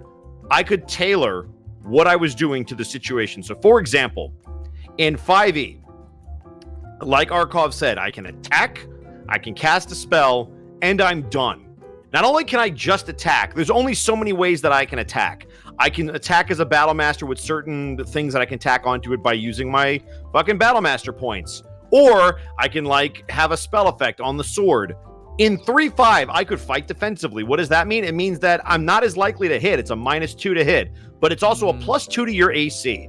I could also do a full defense, which is not what it is, and it's not the dodge action in 5e, meaning I get a +4 to my AC. It made it harder for people to hit me if I knew I had to tank. So I could either fight defensively and still swing, or I could full out defense and make sure I didn't get hit. Or I could just go ahead and swing, and I could do a thing called power attack if you had that feat, which would allow me to take, say, -10 to hit. But if I hit, it's +10 to the damage. So whatever you take off of your to hit, it goes directly to your damage. So if you're like, look, I'm about to die, or I really need to finish this fight, you could be like, I'm making a -10 power attack. You're taking 10 off your to hit, and it's a huge risk. But if you hit, boom, it's kind of like a reckless attack, but everybody could do it if you had this feat. You can just tack it on there. It was amazing. So there were so many things. Also the feats. There were so many, you could be a trip fighter. All you do is trip people, stab, they get up, opportunity attack. You could do hold the line. There was this thing called combat expertise, where you got multiple attacks of opportunity based on your dex modifier and combat expertise. Which means if somebody tried to run past you, boom, got you. Somebody else tries to run past you, boom, got you. In 5e, people can just keep running past you and you can hit one of them. Once. And unless you have Sentinel, they're going past you anyway. Like, it's so... I just feel like 5e does a lot of things well for newbies. It is a great intro game, but as somebody who likes strategy and likes to play the board and likes options, 3.5, there were so many things you could do. Even if you could, like, there were so many things you could do with your bonus action. There were so many things that you could do with a free action. There was no limit on free actions. If you could drop a sword and drink a put, if there were like 7 or 8 different free actions that you could do, you do them. As long as the DM wasn't like, all right, that's too much. But you just did them. Like, it was very freeing, and there was a lot of different ways you could handle stuff, because on every single turn, there was something you could do. Even if you had no spells, there was something you could do. To be fair, 3.5 spell casting and 3 casting sucked. Especially at lower levels. I disagree. Do you like having 3 spell slots and then you're done for your day? I mean... When cantrip, when you had like 2 cantrips and then like 2 level 1 slots, and that was about it. There's no cantrips in 3.5. They were called level 0 spells, and they were slots. That's what. Well, Apple. Okay, so, fucking God, it's the same. That wasn't my point. Was you had you were completely limited in your. That's the one thing that I will praise. I'll praise 5th Ed up and down. That cantrips were a thing. Because I like cantrips. It meant like playing a wizard in 3.5 was fucking atrocious. So here, one thing that our DM did that I really liked, they gave us extra spell slots, and they gave us items and things that allowed us to spontaneously cast certain things. Well, not me, but the wizard in our setting had things that he could spontaneously cast. So they work kind of like cantrips. So I agree with you. That is a flaw. Cantrips are a great inclusion, and I think if I were to go back and do a 3.5 game, I would absolutely make sure that people had enough spells where you weren't just dead in the water. But if you use your spells correctly, you could also get them back pretty easy too. Explain? Like you could do like a rest and get all your shit back. Oh, okay. Well, that's if the whole party is willing to do that. Absolutely. There were also items that you could use, or maybe we just homebrewed this, but there were items where you could drink a potion and get your spells back. That's homebrew. I've never heard of that in 3. Yeah, so we had that too, where it was like, oh, I'm out of spells. Well, chug. It's like a mana potion instead of a health potion. Yeah. So there are things you can do to just, that's a quick fix. But if you want to talk about the amount of spells you had available to you, my man, there were spell books for days. That could have also been a liability, though, because you just had so many options. Like, that overwhelms new players like crazy. Yes, if you're a new player, I would not. But even in 5e, I would not recommend a first player starting out with a wizard. Yeah. Or 5e, do not do druid, cleric, or wizard for your first character. There's a lot of stuff you have to consider, and you can get lost in it. Sorry, Gaijin, we're holding you up. I'm sorry. Well, I'm fine. I'm enjoying the conversation, but the sake's hit my system, so I'm getting all sleepily. Are you gonna go pass out? I'll pass out. I'm just gonna go get comfortable. That's the thing. I don't get drunk. I can't. I'll crash. That's a good thing. That means you can't get hungover. Yeah, I guess that's true. Okay. Well, I'll possibly be lurking, but I'll catch y'all later. You enjoy your princes and princesses and dividing. Take care. Thanks for stopping by. Bye. 100 bits from Daver Boy. You know what I miss from 3.5? Bardic knowledge checks. I agree. Definitely.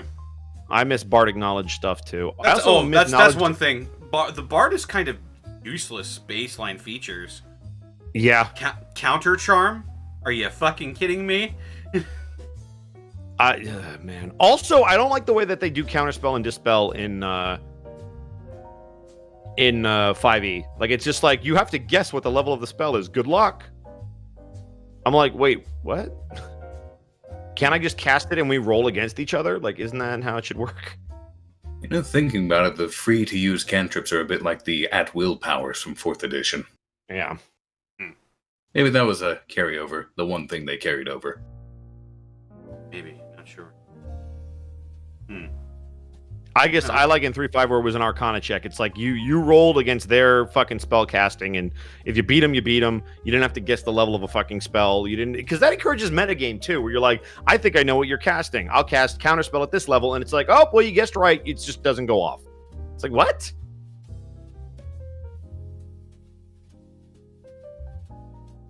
Anyway, sorry, Connor. You can take over the questions. That was a loaded question. Where was I? From Prophet. Are there any roles you regret failing?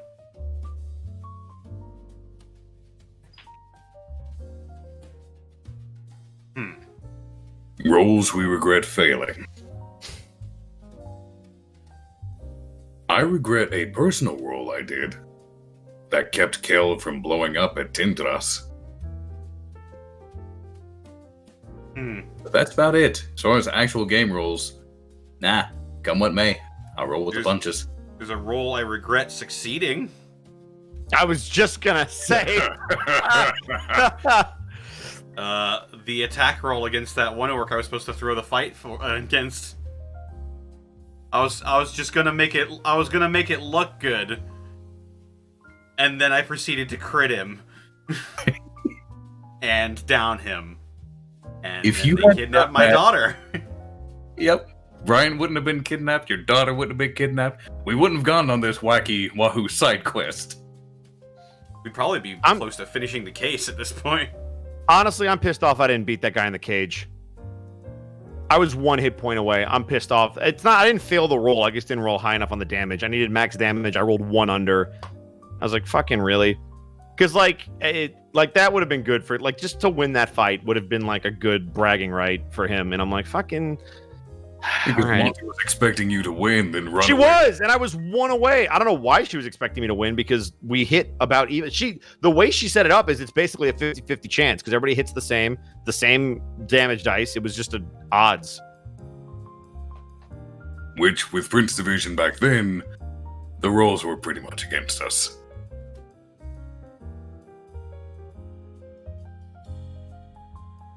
But yeah, I wanted to kick that guy's ass. I would have still been fine if they rushed the cage and like captured me, but I would have preferred to knock that guy out.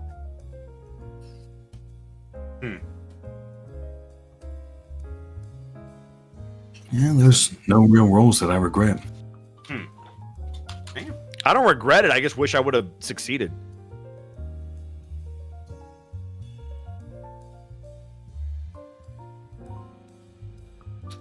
Here's a question you may or may not wish to answer. From Mugen. Question for Ed. If Bryant was forced between killing a child to choose between killing a child to save his friends or letting his friends die, which would he choose?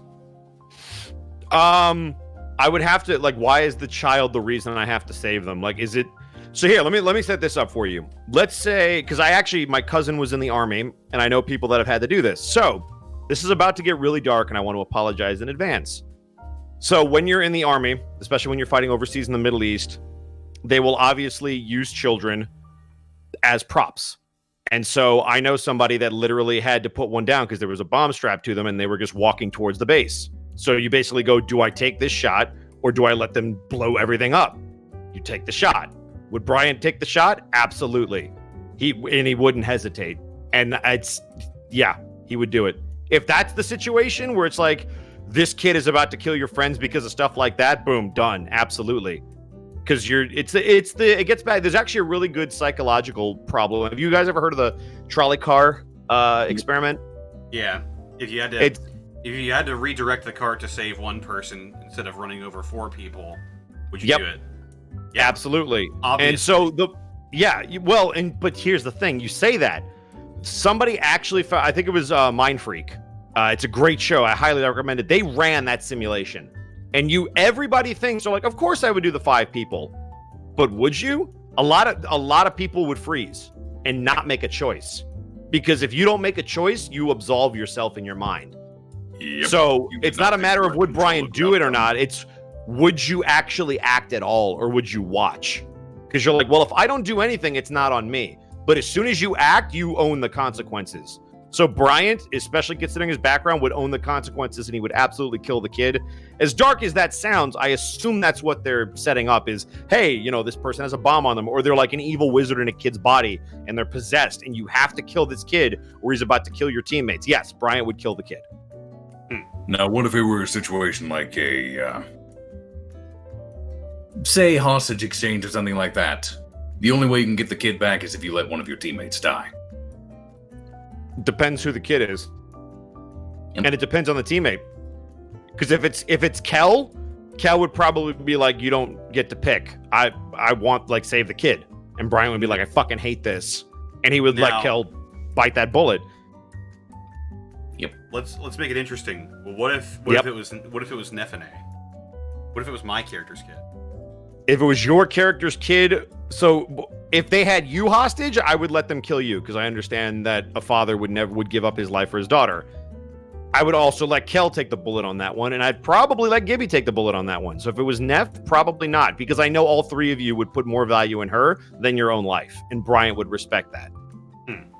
But he absolutely would let them kill you because he knows that's what you would want, because that's what a father would want. You would give your life up for your kid. Or at least that's what a good father would do. Let me put it that way. Interesting. Yep. What about you, Connor? Oh, don't do that. Would I kill Nefene to save all of you? No, just any situation where you'd have to kill a child or one of us. It depends. Anybody but Brian, he kills the kid. Tanis ideally, Tanis is a pacifist. Ideally, he doesn't want to kill anybody. So he might just watch. Yeah, I don't think he could choose one way or the other. Also, this is a lot. In a situation like that, he'd try to save as much people as possible. So I guess it'd be hard for him. It'd be really hard for him. in that sort of situation, my mentality is, who has the more potential? Someone who's already older, or someone who has their whole life ahead of them? What potential is lost more?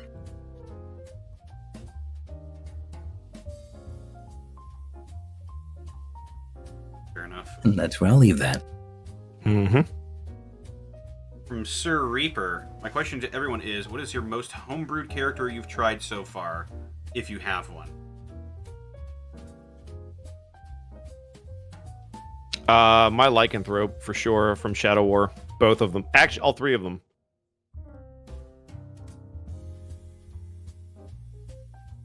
Don't really have any homebrewed characters. I'm Yeah, me not in neither. any campaigns. I'm in a lot of campaigns, and I do actually have one. Although it's less homebrew and more transferring from one edition to another. I played a shard-mined mystic named Naraka in a campaign. And I remember that design. yeah, he's cool. I love playing him. He was a fucking asshole. Because he just never trusted anybody. He could read everybody's thoughts around him, and it drove him insane because he was in prison for a while. He was just getting all of those feelings. The walking kidney stone? Shut up. Naraka was cool. Yeah, that's mine. Yeah, I actually thought of a better answer. So one of the lycanthropes that I played, son of the dad that's a level 20. So I like playing lineage characters. It's kind of cool. But not only is he a lycanthrope, which is a homebrew, he's also a blood mage, which is a homebrew. So both of those things together, probably he's the most homebrewed character. But it's cool. Yeah. Probably end up playing one of my character's children as well. At some point down the line. I really like it because you can still have like some of the knowledge of your old character and carry it over. Yeah. But yeah. Papa used to tell me stories about his adventures. Exactly where this legendary +4 weapon was. He would. I want my level 1 to have this +4, but he won't tell me for reasons above game that I can't reveal. I asked Daddy if he could give me his magical +3 sword, and he said, no, fuck off, it's mine. But Dad, you have like 4. I know. I know, and they're all mine. Ooh. Da-da-da-da. For the people who do this, from Arch Requiem D, how does everyone playing multiple RPGs affect your schedules? That's a good one for you, Connor. Well, my life revolves around my D&D games now, so they don't is the answer. I work around them. For me, I plan my schedule around them. So there have been times where people have asked me to do sessions, and I always make sure that I'm going to be done by like 6:30, and be able to have. Now I can go a little bit later, but before, when we actually had to go into the studio, I'd be like, hey, just so they know, like I have to be out by this time. And they were always willing to accommodate. Or if they couldn't, I'd be like, hey, Monty, just so you know, I'm going to be cutting it real tight. I might show up right at 6:30 or maybe 6:45. And the couple of times that happened, she was totally cool with it. So good communication and good time management. Because I'm not going to lose money over D&D, but I'm also going to try to build my schedule around it as well.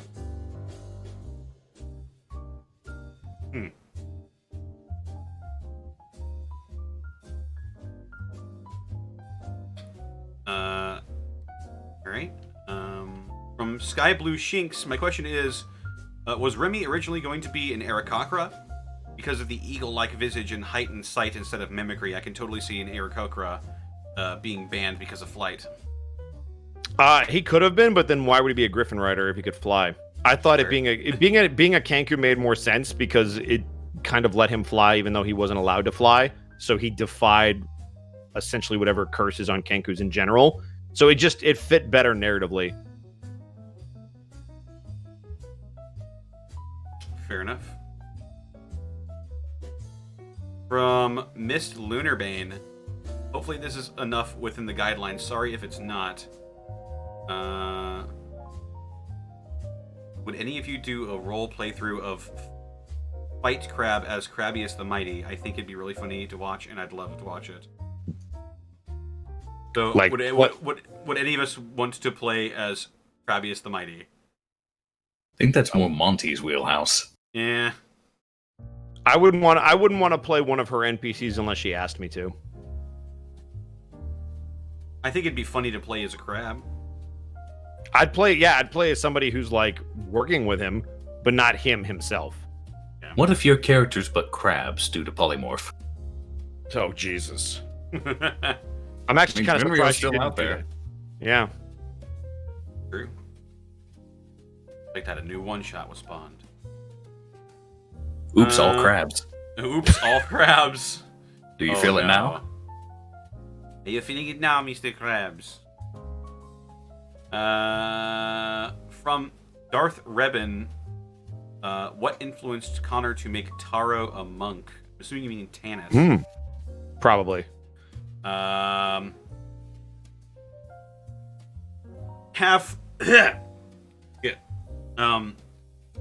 Yakuza, half Devil May Cry.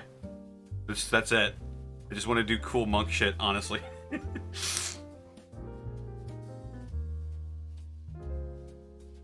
That's fair. From Red Cursebreaker, question for everyone: do any of you have any D&D horror stories, like terrible DMs or bad players? Oh, we don't have enough time. I've got one. Yeah, but don't throw me under the bus like that. No. This is back in 3.5.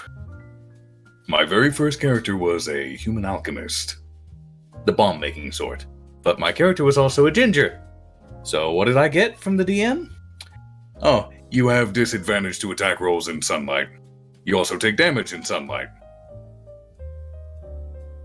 And they also played up the whole no soul thing, which I turned to my advantage by bargaining with a lich. No soul, so how about I do some work for you? Buddy?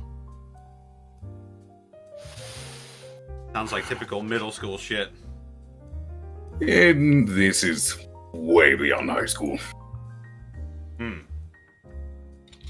That's unfortunate. For them. Eh. Still worked out. I was their worst nightmare. I have one from high school, where one of our DMs, he was, to be fair, he was a kid at the time. He was like, how old was he? He was 14, I think. And he would put a lot of, like, sexual stuff in the game. Like, he would regularly encourage us to make seduction rolls on, like, monsters and shit. And a lot of other not so good stuff that I probably shouldn't say here. Long story short, it got so bad that we ended up kicking him out of the D&D club. We asked him to tone it down, and then eventually, after not doing that, that we were like, okay, we've had enough of you. Please leave.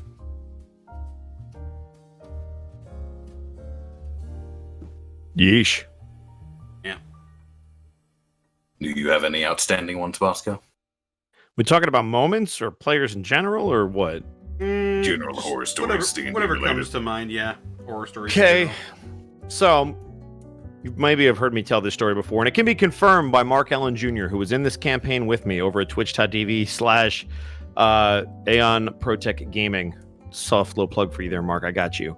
So, Mark is playing a wizard, and in this, I was my lycanthrope monk. So, we are coming up this magical lift, and we are about to come face to face. And we're years into this campaign already. We have never seen the bad guy before until right now. We come up this lift, and he's over on the other end of a room. Imagine like the opening to like a Greek, like a Greek building, but like in ruins, like just the front of it. And imagine him up on the steps, casting on a pedestal, and you can see our city, which was known as Carol, which you guys would know from Shadow War, because that's our fucking city. So he's conjuring something, and we see it in there. And we come up the lift. Meanwhile, our fucking teammate, whose name is Killmore, has an arrow knocked. And he's had this thing knocked the entire fucking session. He's just been walking around with it knocked. I don't know why, but I guess so that he didn't have to roll to actually pull out the arrow and get it ready. He could technically have a surprise round. So he held it the entire session. We come up this lift. The first words out of Mark's lips are, because he's the only full spellcaster, let me do an Arcana check. And he goes to grab his dice. And all of us here, I let loose the arrow. And we're like, hang on a second. All of us are like, can I roll a reaction? Can I roll a reflex? Can I roll this? And the DM goes, nope, roll the hit. And he fires the arrow, and it doesn't, when you shoot at the final boss, the first time you see him, it doesn't matter what you roll. Even if you hit him, that thing's going to disintegrate. Lo and behold, it didn't even make it there. He hit him, but he didn't hit him. The guy turns around.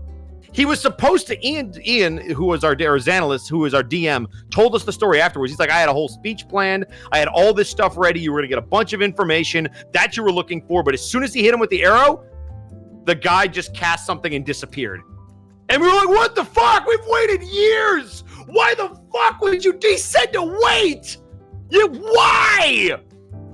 And yeah, and so there is a pub in Carroll, in the district that Killmore is from, because he became the head of it. He was like this great champion. There is a pub named the Knocked Arrow, and it is specifically because of that moment. So if you ever play Shadow War and I mention the Knocked Arrow, that's where it came from. Holy shit.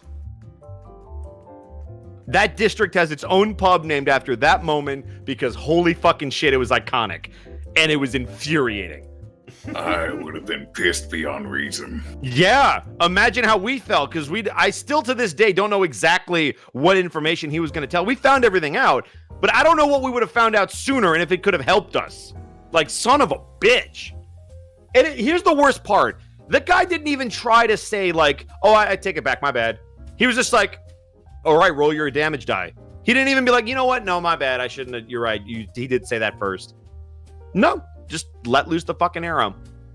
And we give him a ton of shit for it. And granted, I still adore him and I'd still play with him again. But like, man, in that moment, I fucking lost it at the table. I was like, I have never metagamed so hard in my life to be like, are you fucking, could you not? Can I roll a reflex? Or sorry, it's a reflex save. Can I please? Nope. So yeah. The knocked arrow. The knocked arrow. There you go. In the Dracus district. That's yep.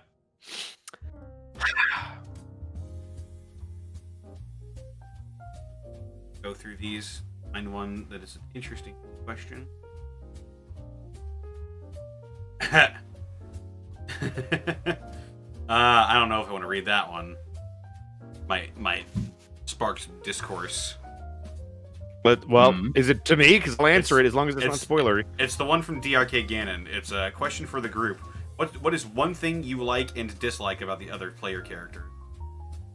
I'll answer this. I don't care. Okay. I'm not shy. If none of you want to answer, I'll answer it. Go for it. Are we talking above game or in game? Like what we don't like in game about a character? Or are we talking about the players who play them? Is it from our character's perspective, or is it from our? Yeah, I don't know if they're still here, if they're in the live section. One thing you like and dislike. One thing you like and dislike about the other player characters. So it's about the characters. Okay. So because that's different. I'm not going to talk shit about you guys because I adore you both as role players. But in terms of the characters, so something you like and something you dislike. I like that Tannis can be emotive without having to get loud. I think that's impressive, and it's hard to do from an acting perspective. Also, they said in-game in the chat, so that's good. I love that you're able to portray a bunch of emotions without having to raise the volume of your voice, which, when you do raise it and you get mad or you get intense, it's that much more significant. So I give you props for being able to do that. That being said, I wish Tannis would show some more fucking emotion. I feel like there were some, like, especially with his kid, there are times in game where he just seems like it's tough, man. But like I wish he would give more of a shit. Like I wish I could see, even if he doesn't do it around the group, if he just does it with his kid, I really want him to give more of a shit and to let the guard down. And I know there's some really good shit behind all that, and I can't wait till it absolutely comes out.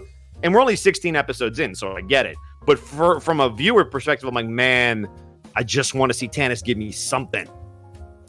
For Kel, you've actually started to do it. I love the fact that you are able to spin any social encounter into a positive one. My biggest critique of Kel is that he never fucking got angry or challenged anybody until somebody in game gave him a reason to, and now you're becoming more questioning of people's motives, and you're ready to kill this Manticore because he almost got Brian killed. So that makes me happy. It's like, oh, there's more levels to Kel than just he's always happy. And that's really interesting to see. So now my biggest critique is, will he ever stop paying for everybody? And will he just let other people be nice to him? Because you Arkov, as a person, don't let people be nice to you without trying to double it back to them. So I'm curious if Kel will allow people to be nice to him without feeling obliged. What happens? Exactly. So I'm really curious about that. So those would be my two things. That Manticore's fucking dead. I know, and I love it. Guess I'll go next. One thing I like and dislike about character. One thing I like about Bryant is that he's clearly got some history, and that he likes to do. He deep down, he wants to do the right thing, and he's very passionate about it. This should be easy. Pick from the list. The one thing I dislike is just I wish he would think things through more. Yes. He should second guess himself more. Not all the time. And then just third guess himself more. Like, are you still sure? Don't yell at the ancient dragon, or don't yell at which one? Oh. Any of them. One thing I like about Kel is that he's so pleasant. He is pleasant and he's professional, and he once again he seems like he genuinely likes doing the right thing. I think I did Kel.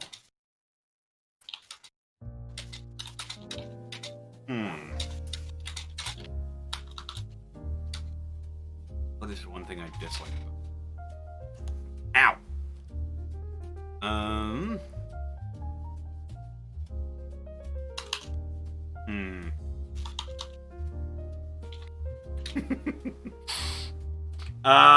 The only thing that really comes to mind is that he's a little awkward sometimes. In Warhammer, this I have to hear. Walked into a business meeting. Hello. Kel, shut the fuck up. All right, time to drive to this location. Tendus, you are a good father. That was a good guidance check. Thanks. Hey, He says good dads straight- don't have to ask for directions.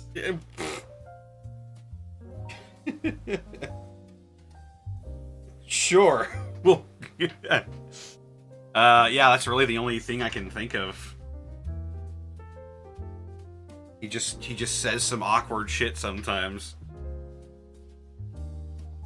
What about you, Arkulf? I don't find your characters bad at all. I think you guys do a tremendous job and everything is great.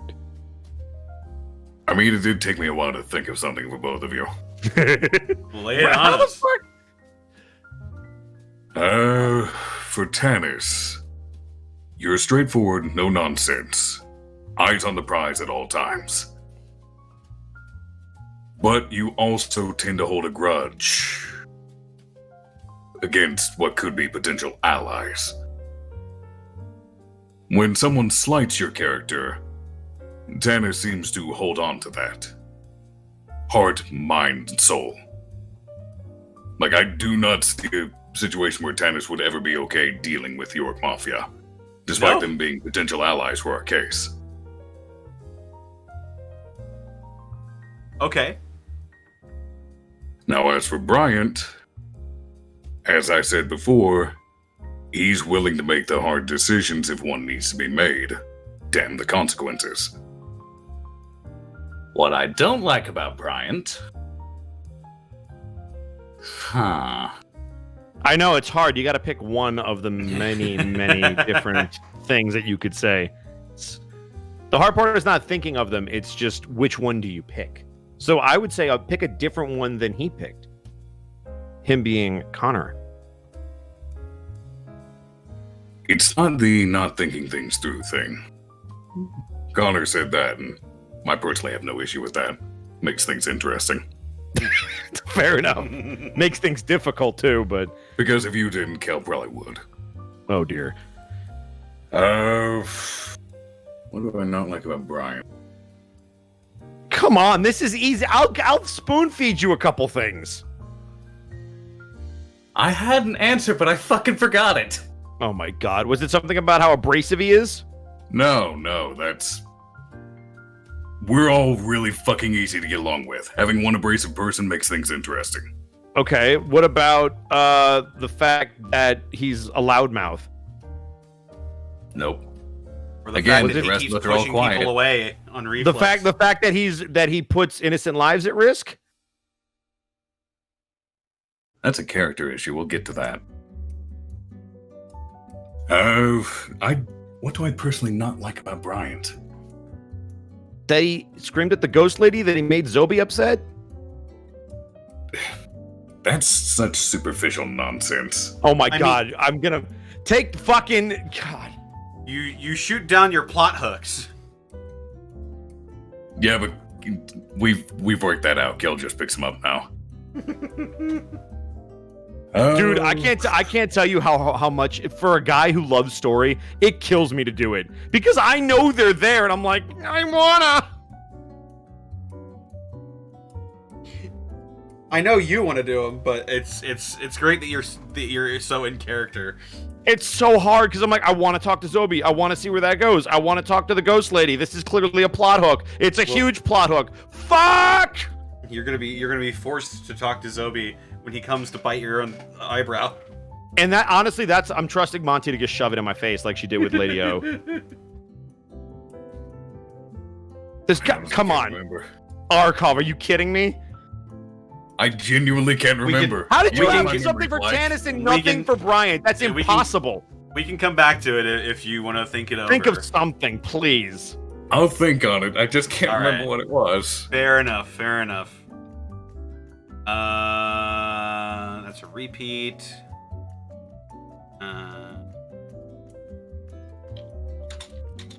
Oh, interesting. From Doogly93, what kind of monster or villain do you want to fight?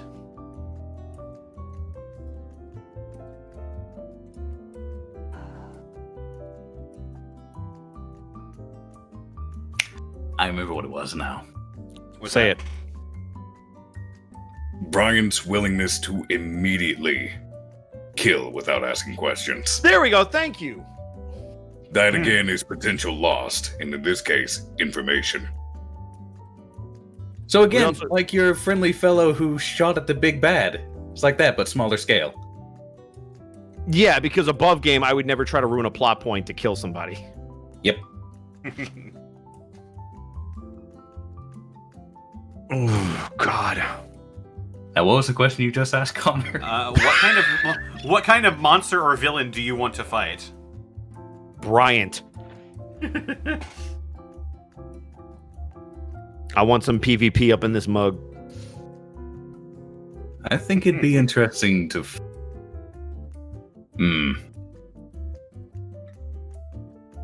It'd be interesting, not for me to fight, but for the rest of the party to contend with a less subtle version of Kel.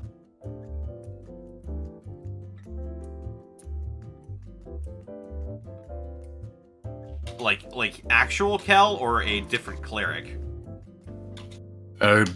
Perhaps a different cleric. Interesting. Evil clerics are a fun concept. Like someone that on the surface seems like Kel, but all the subtlety is gone.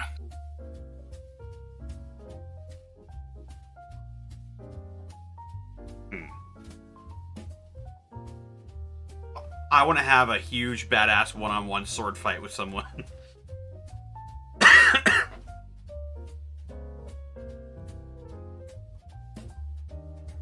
It'd be really interesting to see in Prince Division. Oh yeah. Who are What about you? you, I am Bosco? you, but meaner.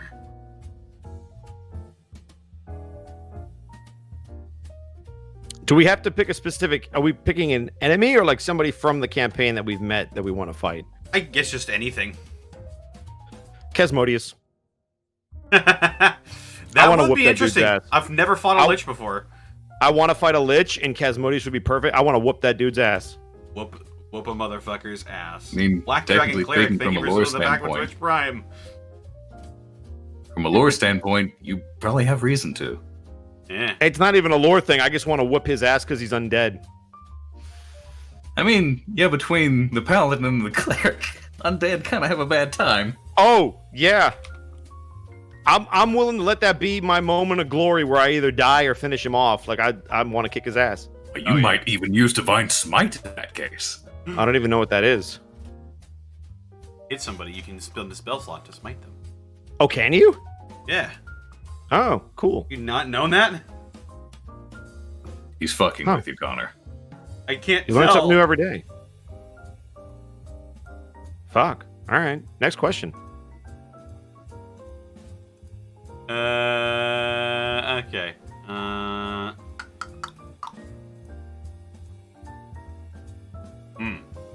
I guess this could apply to us. Has anyone thought of breaking into Pathfinder for a campaign? Possibly just a Yes. one-shot to test the waters. Yes. Yes. Yes. Sure. Yeah. I'm in. Yeah. It would take guess literal days to make the character sheets, but sure. Yes, the answer is yes. There you go, that dude. From Super Blue Hedgehog for Connor and Bosco, if your characters from both games met, what would their interaction be? I think I answered this in a stream yesterday. Actually, Arkov, you could do this too because you have a character in the Unexpectables. True. What if Valsinian met Kel? Yeah. Oh god, that's chaos incarnate. Please no. So what would happen? And for those that don't know who the characters are, Valsinian is a chaotic wild magic sorcerer that also tinkers, so... And Kel's also the type to suggest really dumb ideas. Like, what if ice cream, but wild magic ice cream? Ooh, I like the way you think. What if... oh man, and you use What if both when of your they- voices. What if they get vanilla ice cream, but it gives them the ability to cast Chill Touch? Ooh, yes. Frosty on the inside and the outside! All right, well, we just got a sample of what that would sound like, Connor. It'd be a congress of stupid. That's all you need to know. If Tannis and Panic met, God, their interaction. Tannis would let Panic babysit his daughter, clearly. It'd be brief and boring, probably. Hey, can you tell me how to be a good dad? I would, but I don't know how. Oh, fuck! Oh! I'm really new to this whole thing, and I am scared to death.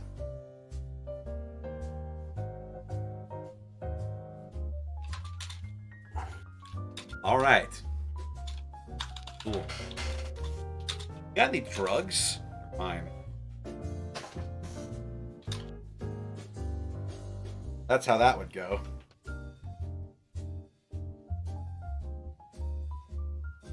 What about you, Bosco? If Remy met Bryant, Or any of your characters, really. Jesus. I mean, I have a lot of D&D characters, so I'm just going to stick to the ones people actually know about. If Bryant met Remy, it would be all-out war. Because at the core, they're both trying to do good. But they could not go about it in more different ways. Remy is all about honor. Remy's all about doing things by the book, if possible. And if you have to bend the rules, you never break them. That being said, Bryant doesn't give a fuck. Bryant will break a rule. He does not care. He's going to get it done. And then he'll just they'll both deal with the consequences, but Bryant won't care the whole time he's doing it. So if they ever met, it would just be all-out chaos. And it wouldn't surprise me if Remy just eventually ended up cutting his damn head off because they got to blows.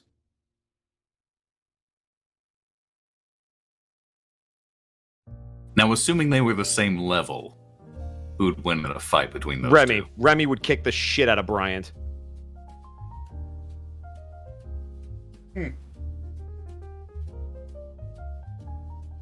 Because you're forgetting... Also, since they both have pets, Volo would tear that poor basilisk apart and then pin down Bryant, and Remy would cut his head off. It would be a massacre. It wouldn't even be a fair fight. Remy is a trained soldier who, since the day he was born, has been learning how to fight. Bryant can fight, but he can't compete with Remy. He's just not... It's a difference in... it's just... Oh, it's bad. It'd be a bad time. There is a certain lifestyle difference there. Yep. Because there's a difference between being good at fighting and being trained. Well, also, to fight. Bryant doesn't have a ton of discipline, or at least he hasn't shown any. So at that point, it's like, well, Remy would just pick apart his weaknesses. Plus, he could get in his head. He just keep taunting Bryant, being like, "Oh, that was a very good swing. Where did you learn how to swing a sword? A 5-year-old? Oh, I'm gonna kick your ass!" And then trip, and then disarm, and then sword to the throat, and be like, "All right, would you like to stop this nonsense, or are you really going to make me behead you?" It's not fair.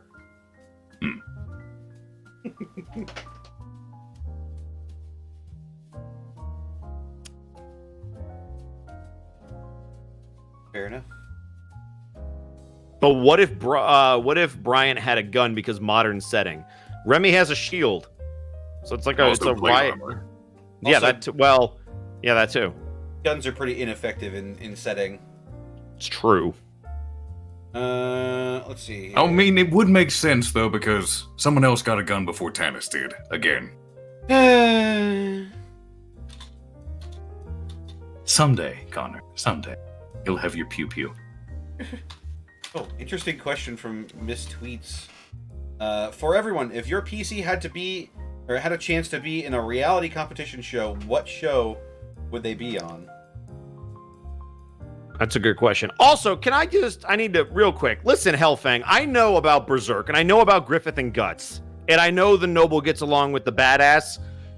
It's different. Also, Griffith, I'm not going to spoil it, but you know what Griffith does?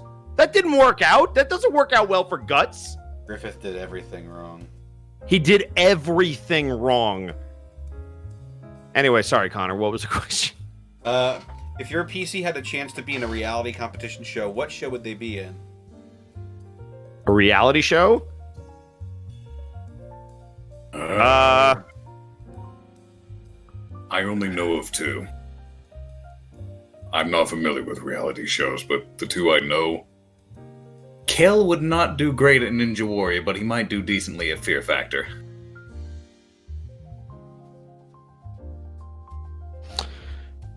Bryant would be in the Ultimate Fighter. Because it's a fight pit. It's all it is. And then Remy would do great on the Husbands of Alavast.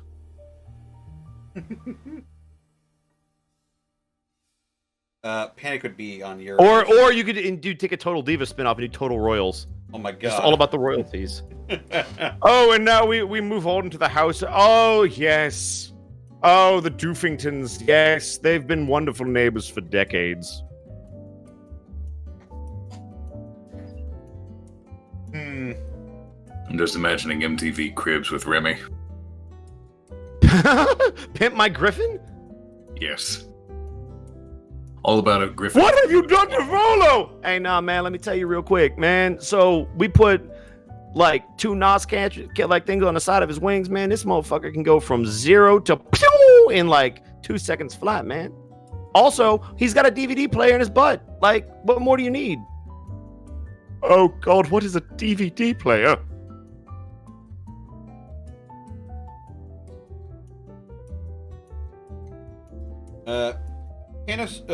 Panis. Panis. Oh no. Panis. Oh god, that's a panis. Oh man, I got like a footlong panis.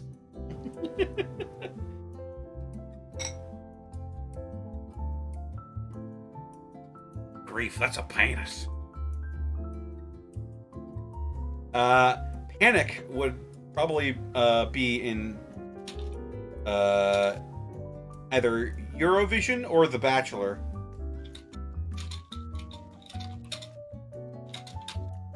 Or The Bachelorette.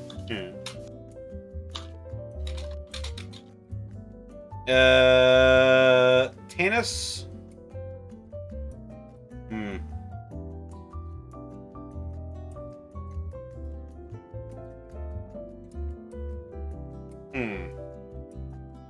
What'd Tannis do? I'm thinking of reality shows. Is there any that have to do with like foot racing or something? Ninja Warrior. Oh, yeah, that'd probably work. I think that'd be perfect for him.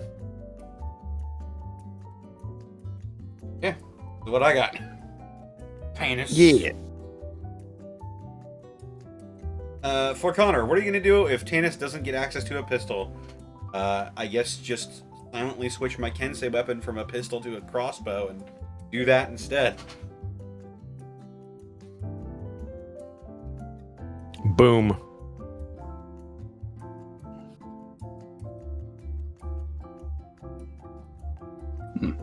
Maybe you can trade Briar Fenton for his gun. Maybe. I don't know.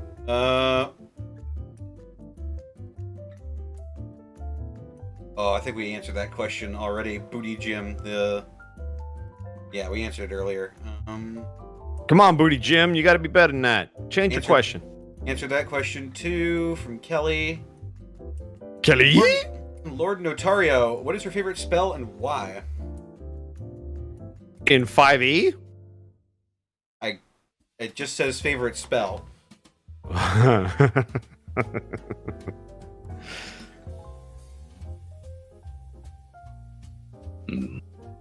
don't Oh, know. they say 5e. Okay.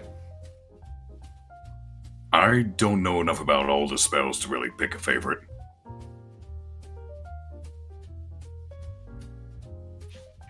Also, spell slots are really limited. Yeah.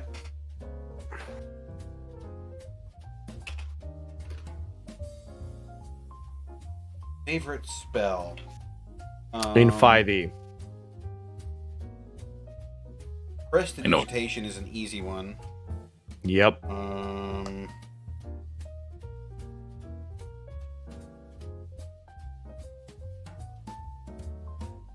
Magnificent Mansion. Ooh, that's My a good favorite one. spell. Because it's so cool and fun and interesting.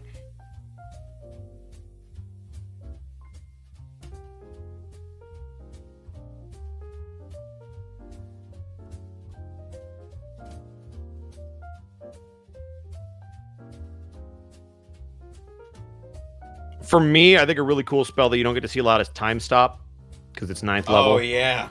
You stop time and you get 1d4 plus 1 turns in a row. You just get to do whatever you want. Yeah. So, like, if you're like, man, I really need to get across the map and kill that guy, time stop. And then just, like, dash over there and then just bam, bam, bam, bam, bam, bam. Well, I think the spell ends, actually, if you try to attack somebody while you're in the time stop. I don't know, actually. I know. Let's see.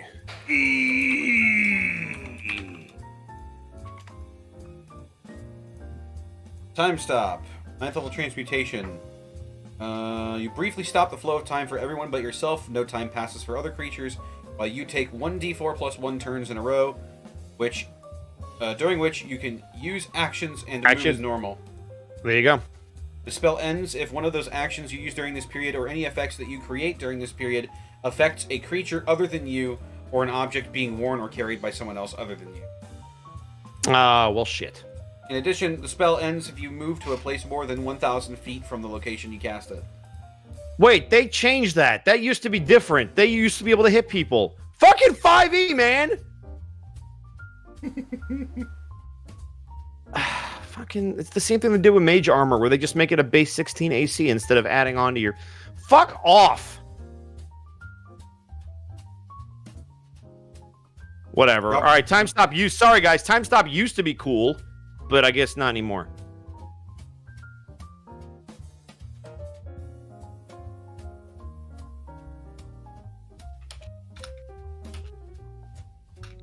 Hang on, I'm going to look this up. Am I crazy? Am I thinking of something else? 3-5 time stop.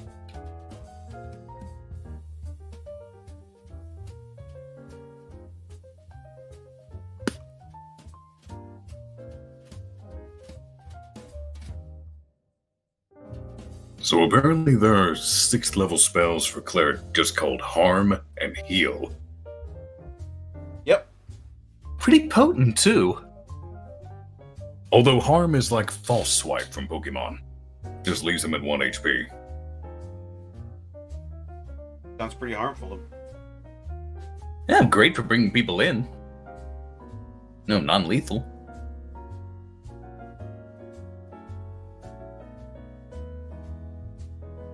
No, I am thinking of a different spell, because even in 3-5, this is fucking... See, but you can affect items that are not in someone's possession, which is good. What am I thinking of then? Hang on.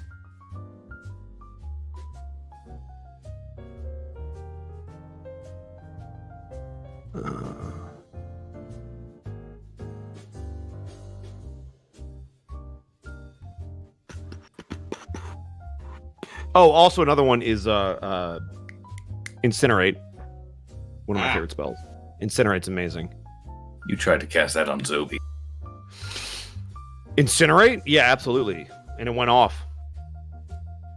Oof. Well, I think it's more that he turned it on you. That fire response. I did. What? Oh, no. No. No. Because that assumes that he's actually telling the truth, and we know he's lying. You don't know that. You assume of course. I have to assume that. I sleep better at night assuming that. I imagine one day we'll just be walking by a graveyard and see Zoe sitting by a gravestone. Okay, well, I apologize to Wizards of the Coast. I was wrong about time stop. I'm thinking of something else. In 3.5, you still couldn't hit anybody. Fucking, what am I? Now it's going to bother me. Guess we'll move on to the next one while you try to figure that one out.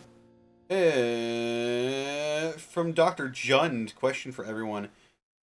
You could give one tip to everyone who plays D&D, whether it's for mechanics, table etiquette, or role-playing. What tip would that be? When you know your turn is coming up next, or coming up soon, think about what you're going to do.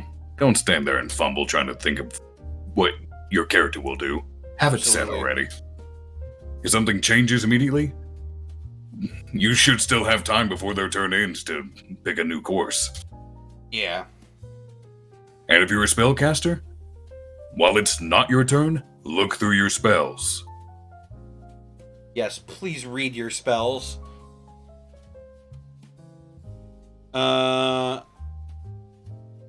And never be afraid to ask your DM for clarification. Never argue with your DM, but don't be afraid to kind of nudge them to see if they'll acquiesce, like Kel using his jeweler's tools on that lock. Or buy them dinner so they give you advantage on rolls. One tip I could say for anybody who plays D&D.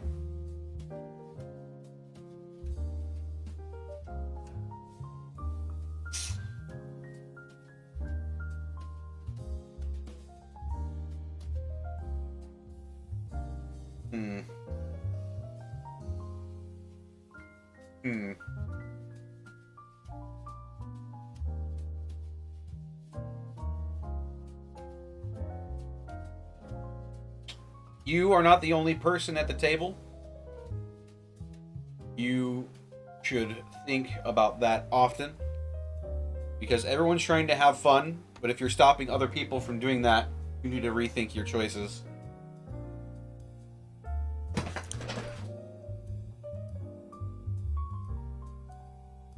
There is also an important distinction to be made between being a good player and being a good character. If you're doing shitty things that's making things unfun for people, and your only defense is, it's what my character would do, take a step back and think about the fact that it's a game and people are trying to have fun. Sometimes you do have to take a step back from the character for the sake of the story and the game.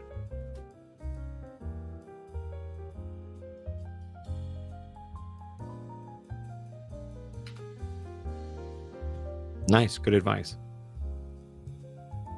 You have any advice, Bosco?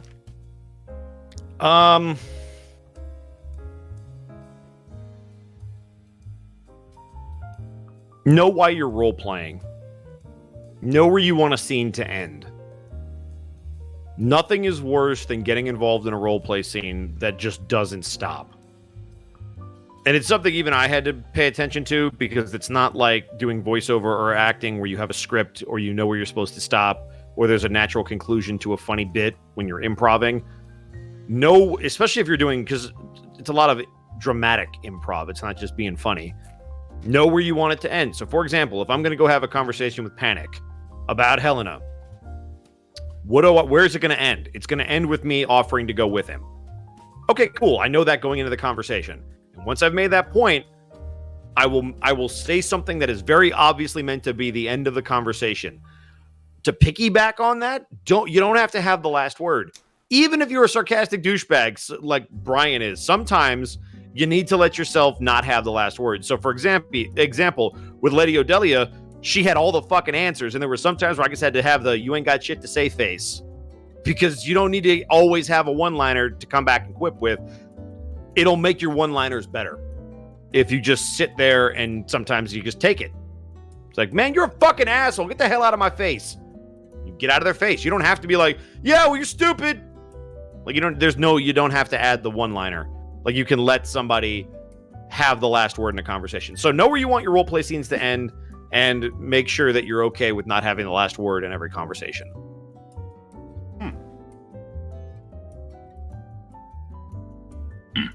And even I still catch myself. I'm like, fuck, I shouldn't have said that. That was unnecessary. Like, I still have to work on it. Like, I try very hard, but nobody's perfect. But yeah, those are outside of what they said, because they said some really good shit. Yeah, just check yourself at the RP, especially if you're an alpha role player. And by that, I mean, if you dominate scenes a lot or you want to be involved in a lot, which I know I am because I'm a performer. I want to be in every scene. Just know where shit's supposed to end and don't always have the last word. Also, if you do get in a lot of scenes, include your friends, like pull them into a scene. Be like, man, Borky hasn't said anything the whole session. I'm going to go talk to him. Or, man, Greckles doesn't seem to have any momentum. I'm going to go talk to him real quick. Or, I need to bond with Panic, so I'm going to go talk to Helena with him. Oh, hey, look, Panic's about to do the date thing. I'm going to have Remy leave.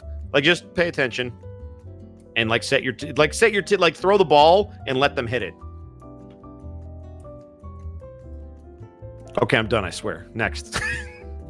All right. From Telk, my question is, what things would you guys want to see happen trope/situation-wise in the Prince division? Law and Order moment, slaying a dragon, or just what things are you interested to see in the world that Monty made and just hasn't given the sort of info on the places? So I know that this probably isn't going to happen. I want a Law and Order scene. I want a court scene. I want Kel's mom to be done. I want a court scene. Like, I want Kel's. Honestly, here's what I would love, and even if it happens, I don't care. It's not spoilery. I want it. I would love for Brian to fuck something up, and for Kel's mom to prosecute him. It would be so fucking cool to have Kel's mom, who's like the district attorney, because Brian does something fucking stupid in the Dragon District, prosecuting him while Kel is sitting there and maybe is called as a witness, and you're watching his mom cross-examine her son, showing no remorse for him, and you realize, oh, man, she a cold-hearted bitch. You must get it from his dad. Like, I think it'd be good. And then you got Tanis over there with like, man, I like Brian, but man, he fucked up. And you have all these different conflicts. It'd be great. Monty's not a big fan of court scenes. Like, I don't think that's something she wants to do. But if we're gonna get one court scene, that's kind of something I want. Style court scene, and she might be. Yeah, absolutely. Like, in which case, you'd have to have Kel's mom on prosecution and Kel's dad defending you. I would like to call this talking parrot to the stand. Mr. Parrot, can you tell us where you were on the night of December 13th, 2027? No! Why not? Or Casmodius. Casmodius. You see that? He's in league with Casmodius. Oh my god. Somebody say the words, Brian is innocent. Brian is innocent. See? I told you I didn't do it. Considering that acid back is intimidated by Kel's mother, you don't want her prosecuting you. No, I do. Above game, I do. In game, I don't. So, all of us are saying a court scene then? Yeah. Phoenix Wright style court scene, yes. Yeah. There we go. Yeah.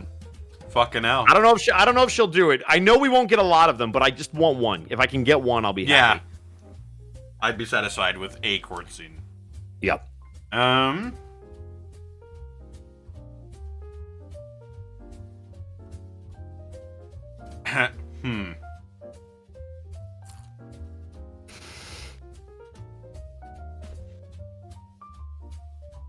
guess we can ask that.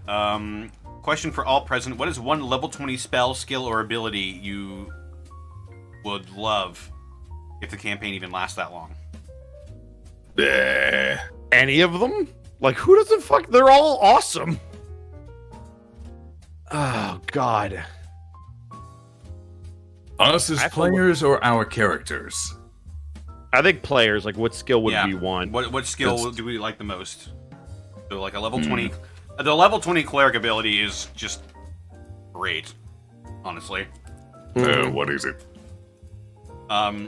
your divine intervention always works. Oh. The power of ice cream compels you.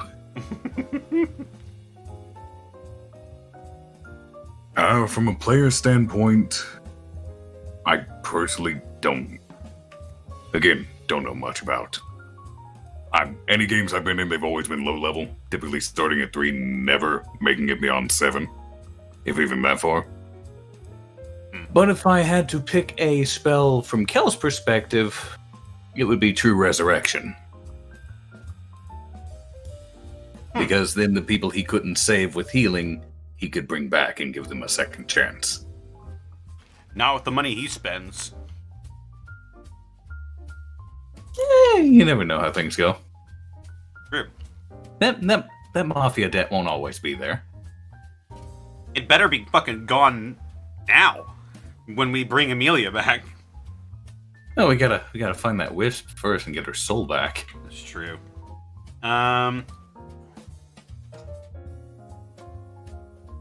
For Panic, his level 20 ability isn't really that great. It's superior inspiration. If you start combat when you have no uses of inspiration left, you gain 1 use of Bardic Inspiration. Cool, thanks. That's cool. I think I'd be most excited for the level 17 in, level 18's Magical Secrets. Then I could cast Wish.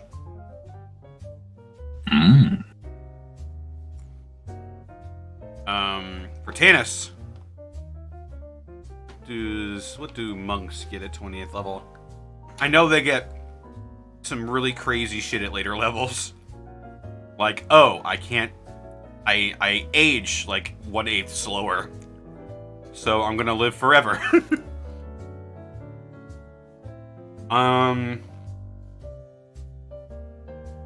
Perfect self. Closest thing you have to 20 is Emptied Body. You can spend 4 key points to become invisible for 1 yeah! minute. I can spend 4 key points to become invisible for 1 minute. During this time, I have resistance to all damage but force damage. I can also broken. I can spend 8 key points to cast Astral Projection. And at 13th level, you're going to learn all bloody languages. At 13th level, you become able to understand all languages and communicate with any creature that knows a language. Yep, at 14th level, I gain proficiency in all saving throws. Monks are stupid. Yep.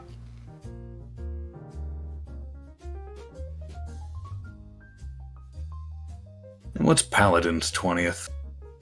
Honestly, I'm gonna be honest. I'm not excited for any of the stuff I get. For Remy, I wished Improved War Magic came sooner. You get it at 18th level as an Eldritch Knight, but by the time you get it, it's not as good as it should be. And honestly, you don't get anything at level 20. I feel like they kind of... I would prefer War Magic be a little bit sooner, because then at the very least, it would matter a little bit more, and you wouldn't be as great endgame, but at least like mid-game, you'd be fucking brutal. Mm-hmm. But, yeah... Oh, I see your crown, Paladin. Your 20th would come from your specific oath. Yep. Which I looked at my oath once. I'm honestly nothing in his list. I'm like, it's all right. Yeah, crown is good for a very specific thing. It's not very interesting beyond that. Yeah.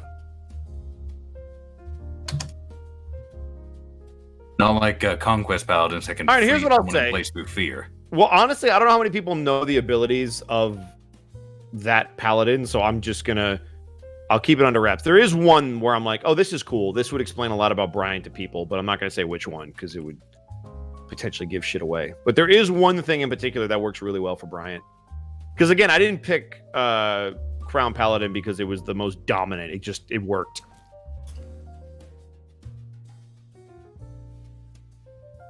Your 20's actually decent. 20's all right, but I feel like that's another one where it's like, I like the fact that there's options. See, Exalted Champion, at 20th level, your presence on the field of battle is an inspiration to those dedicated to your cause. You can use an action to gain these benefits for an hour. You can either have resistance to bludgeoning, piercing, slashing. No, you gain all of it. It did not say one of these actions. It said all of these. Oh, then all You right. That's a gain little the better. following benefits for 1 hour. Oh, you then don't that's a pick, little you better. get all of it. Oh, I thought you had to pick one. Oh, that's a lot better. All right, never mind. So you get resistance to bludgeoning, piercing, and slashing from non-magical weapons. You have advantage on death saving throws, and so do your allies. You have advantage on wisdom saving throws, as do your allies within 30 feet of you, which is great if people are trying to mess with your head. Yep. Interesting. Yep. Damn. We got about 30 minutes left, so we'll start trying to. That Cheshire, that is not true. I love playing Bryant. How dare you?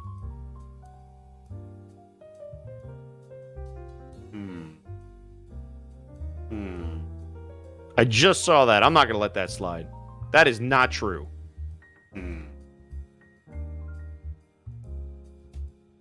Bryant was not what you expected, but you are having Yeah, fun. that doesn't mean I don't like him. Here I we still go. really want to play a rogue someday. Since we've been complaining about 5th edition this whole time, from Scurry Rash, is there a tabletop system that you want to play on a stream? Wait, say again? Is there a tabletop system you want to play on a stream? Is there a character that I want to play on a stream? A The tabletop, tabletop system. Oh, Shadowrun. Second. 100% Yeah, Shadowrun. I think Shadowrun would be funny. I would love Okay. to play Shadowrun. There's a learning curve, but I think the character creation in Shadowrun is the best of any system I've played. It's very in-depth. You have a character already when you're done, but like you don't even have to know what you want to play, but as you're building it, because it forces you to do so many choices right off the bat, you have a general idea of what your character is like before you even start writing him out. I know nothing of Shadowrun. So the tabletop games I do know, I would have to say 3.5 D&D or potentially Wrath and Glory. That's fair. I would love to play one of the White Wolf games like Vampire the Masquerade or Werewolf the Apocalypse. Those games are really cool. Also, they would work like if we weren't doing Orktober, which I don't know if we're doing it again this year, but if we do, or if for some reason we don't do it, like if we still had an Orc or an October thing, I think like 4 weeks of Vampire or 4 weeks of Werewolf would be fucking awesome. I think that would be pretty fucking awesome as well. So far, I think we're still on for Orktober, but anything can change. Exactly. But yeah, I think October would be the time where I would like, yeah, Vampire the Masquerade, because Halloween, like, Yeah. White Wolf is good cool. for that stuff. Yeah. Also, I think there's like, isn't there a new Masquerade game? Or did they just remake the old one? No, it's a sequel. Okay, well, there you go. So, like, it's perfectly... And they're also, I think they're doing an Apocalypse one, too. Yeah, they are. Which I can't believe I didn't hear about that shit.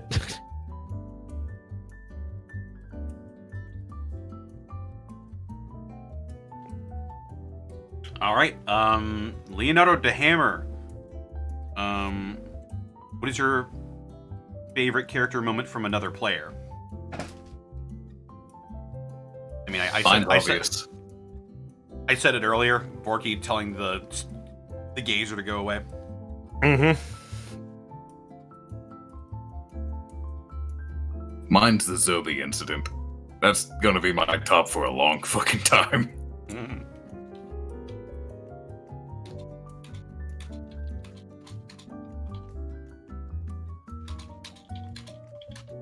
Although if I had to pull one from the Unexpectables world, it would be the Plunger of Wonder, wielded by Snowflower, Sigiku's character.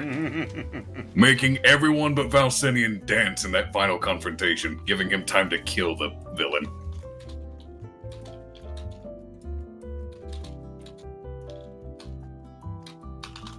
What about you, Bosco? I'm trying to think.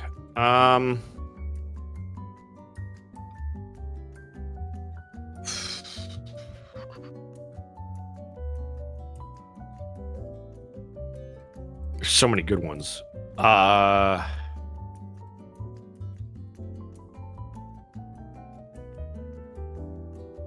think when Greckles gave up one of his Constitution points, that was a really good moment. And I wasn't even there for it, but that's a really good moment.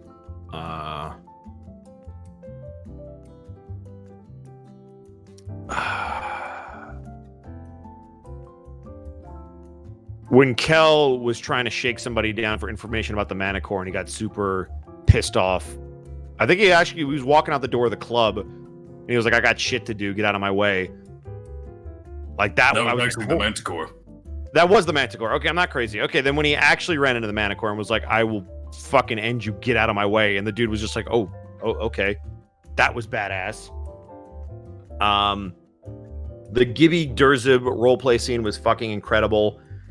The Tannis in the fight pit in Nat 20 was like that. That's when I think of Tannis, I'm like, wow, he whooped that dude's ass. Oh, he whooped that dude's ass. Task in his roleplay scene with Azra Zahar, no spoilers from the last episode, kind of stuck with me because it was such a drastic shift in character, but very appropriate. Also, all the stuff he's done with Winter, I've been really impressed. Sorry, I'm just going through characters now. You're fine. Yeah. For Panic, I really liked his most recent scene when he scryed on someone, and I'm not going to spoil who, but like it shows how much he cares about this person. And I think there's a part of him when he scryed and was like, oh, she's doing what? There's a part of him who was like that protective big brother / dad of like, oh no, how dare. And Grekel's outside of the Constitution point, when he embraced religion, I thought it was a huge turning point for him, getting the Sunblade and being like, I'm going to dedicate my life to Orin and try to put down roots. And then for Borky, when he fucking took control of each of the orc tribes, like watching him kind of grow as a leader in his own unique way, that was really impressive. And then the piano scene when Stilhavity and Lies were combating each other, and you all were getting flashbacks. Everybody's flashback was amazing, but I still remember the stuff about the piano, and it's one of the most emotional Borky scenes that I can remember. And I thought it was really well done. Also, everything with Athtar for Borky. Mm-hmm. Did I miss any characters? Yeah, that's everybody. All right.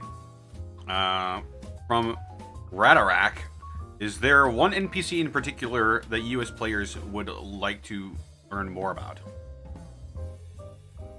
Yes. Lady O. Yeah. Well, above game, yes. In game, no. But above game, absolutely. I also really want to learn a lot more about the Necromancy division. I'm really intrigued by both of those characters. Like, they're cool, but they're assholes, but they're cool. But like I'm okay with it. Like I still am very curious about everything that happened. Like how did they got cursed by the Lich King decided, I'm cursing you two specifically. I'm like, what were they looking into that was that detrimental? This dude clearly has something that he doesn't want people to know about. When you could piss off a dude of that much power to make him care about you, to fucking curse you and your whole division, you were on something big.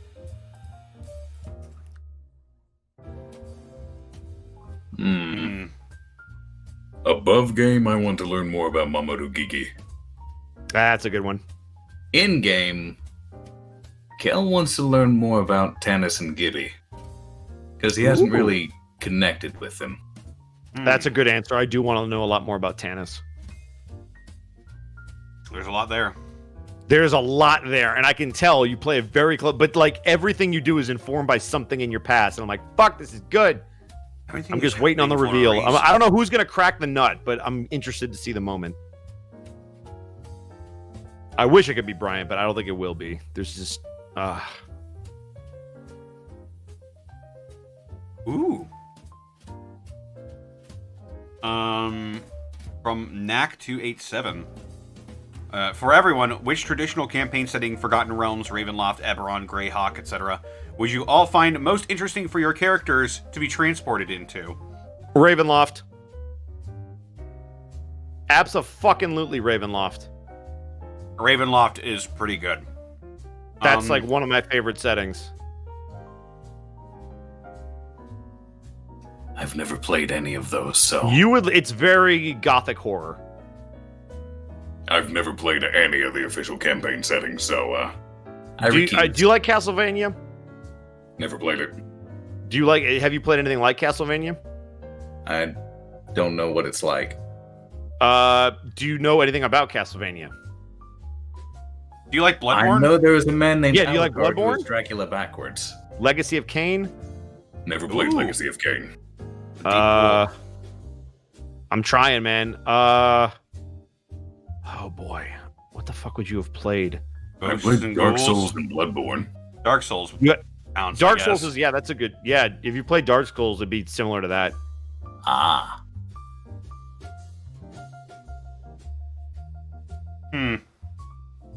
Everyone might be cool. Here's a deep pull. I'd love to play Greyhawk. The original D&D First Edition setting. Fuck yeah. Just to say that I have. I think I'd agree with Ravenloft. Ravenloft would be cool. We used to play. We haven't been able to do it recently, but I should actually see if I can get them to run something in October, like a marathon on Roll20. But we used to do. We have a running campaign. We would do like a 3-day marathon over some weekend near October, and we would do 3 days, like 8 hours a day of a marathon for Ravenloft, and it was a continuation. So we do them in arcs. I played a 3-5 knight. Remy before Remy is the best way I can describe him, but very different backstory and not from nobility, not really. And it's so cool. It's such a great setting.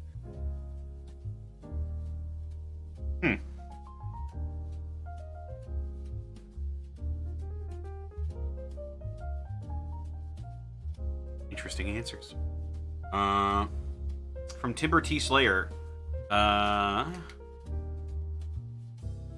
In game, how many years has it been since the guys met? And if it's been more than a year or two, how many birthdays have we missed? And will we get a birthday episode? I don't know if we'll ever get a birthday episode, but I believe the answer is 2. Yes, at least 2, because you guys were gone for 5 months. I'm trying to think of all the time skips because that gives you a better idea. Panic is the only one who really has told what his birthday is, really. Mm-hmm.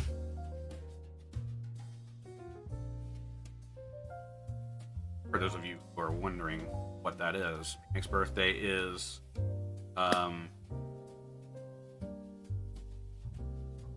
August 30th. So it's 15 days. Yeah, 15 days until Panic's birthday. It's true.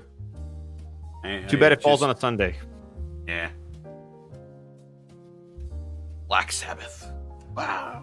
Which is the reason why his birthday is August 30th, because that was the date of Black Sabbath's first live show. Are you serious? Is that the inspiration? That's the reason why his That's birthday a is August fucking 30th. great. That is a great pull. Holy crap!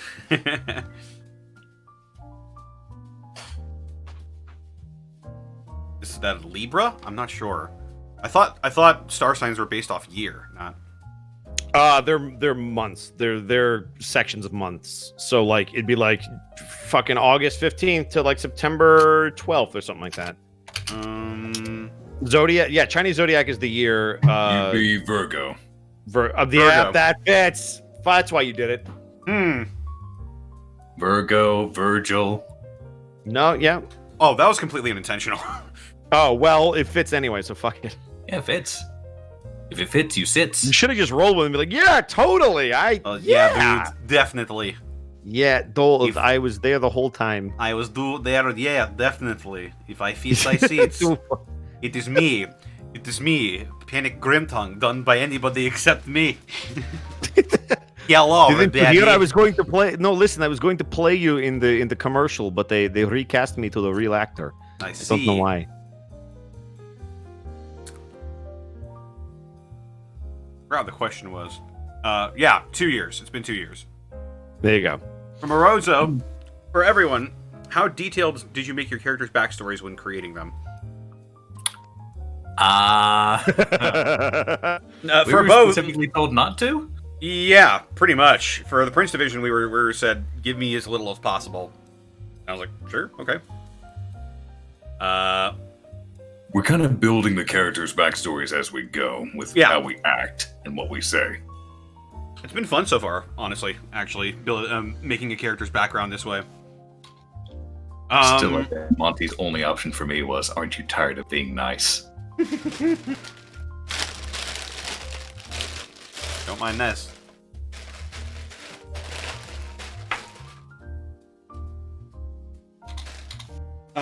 Yeah. Really, for the Prince division, we were told to give her as little as possible, and sort of the same for Unexpectables, except we gave a little bit more details and stuff. Basically, it just said, Panic is a tiefling who changed his name and left his hometown to pursue life as a rock star and maybe find his mom, who went missing when he was born. And she made up everything else.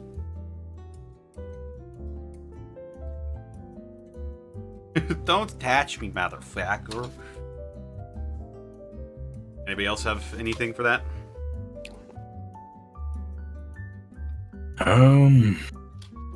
Even with Valsinian, it was bare bones. It was just meant to be a one-shot. Yeah, fair enough. No intensive backstories for any of them.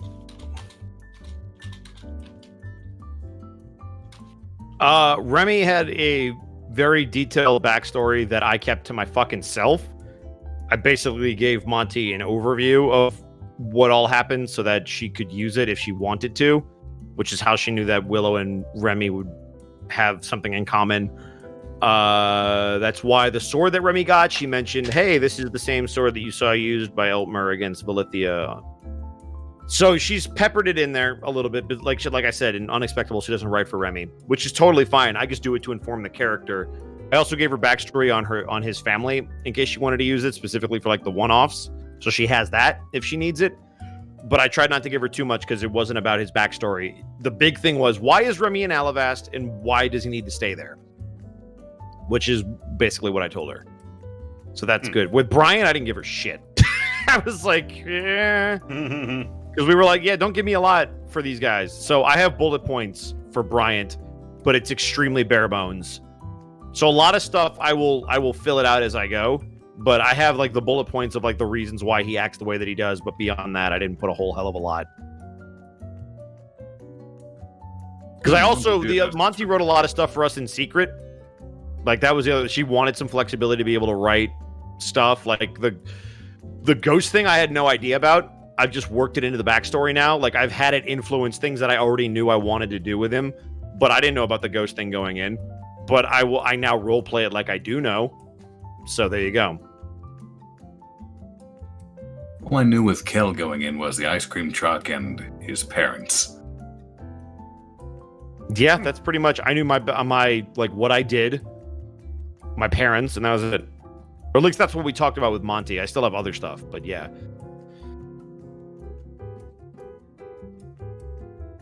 Okay. From Fantastic Callum, what is the toughest part about playing your character?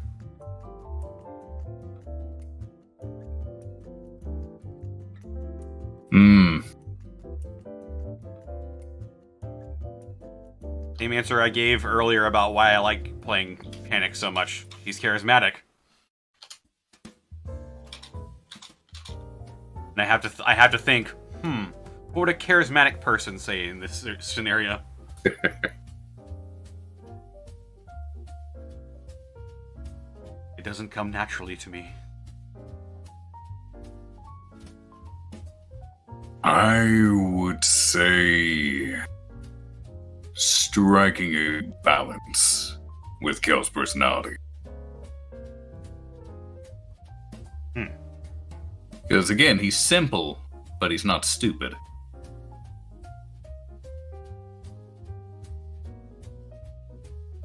And what about Bryant or What was Remy? the exact question? What is the toughest part about playing your character?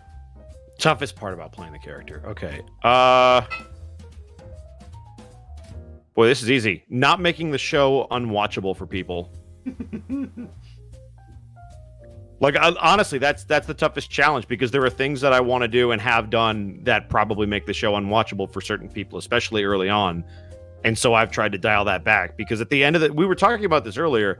There's other people at the table, and not just that.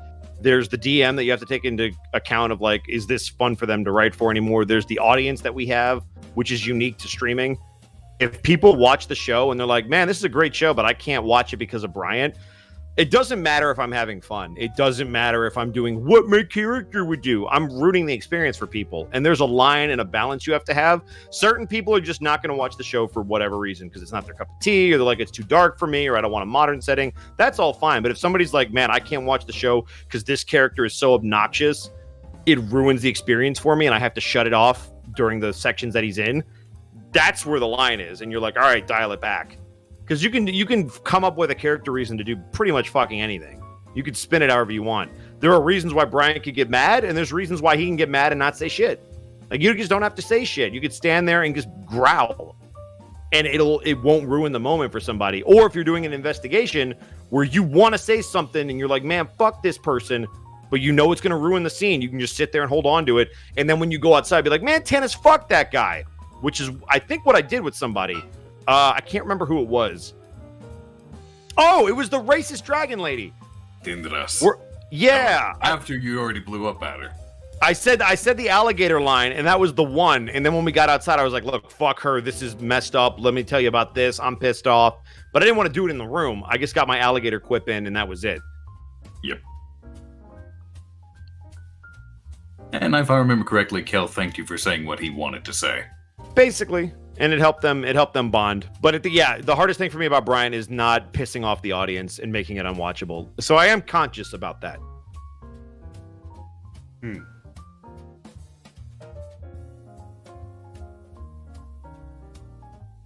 I think for Tannis, it's holding back and not doing those things.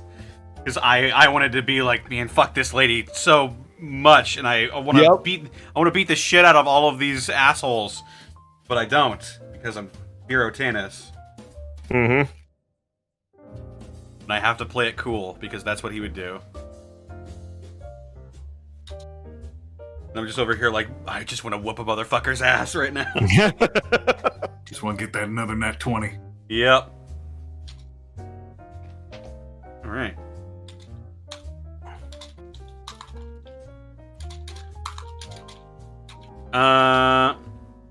From Dr. Voyer, if the Unexpectables found themselves in Rampoon City or vice versa, how would your characters react to this new setting, and what would you see them doing in said setting?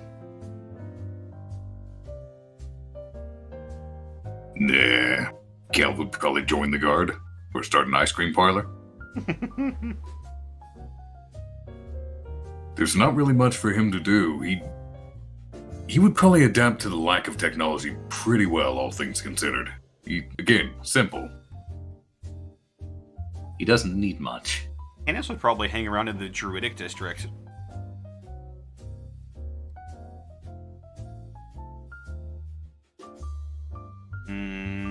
Also, Panic would be a rock star. Just what he'd do. It'd just be easier for him to be a rock star.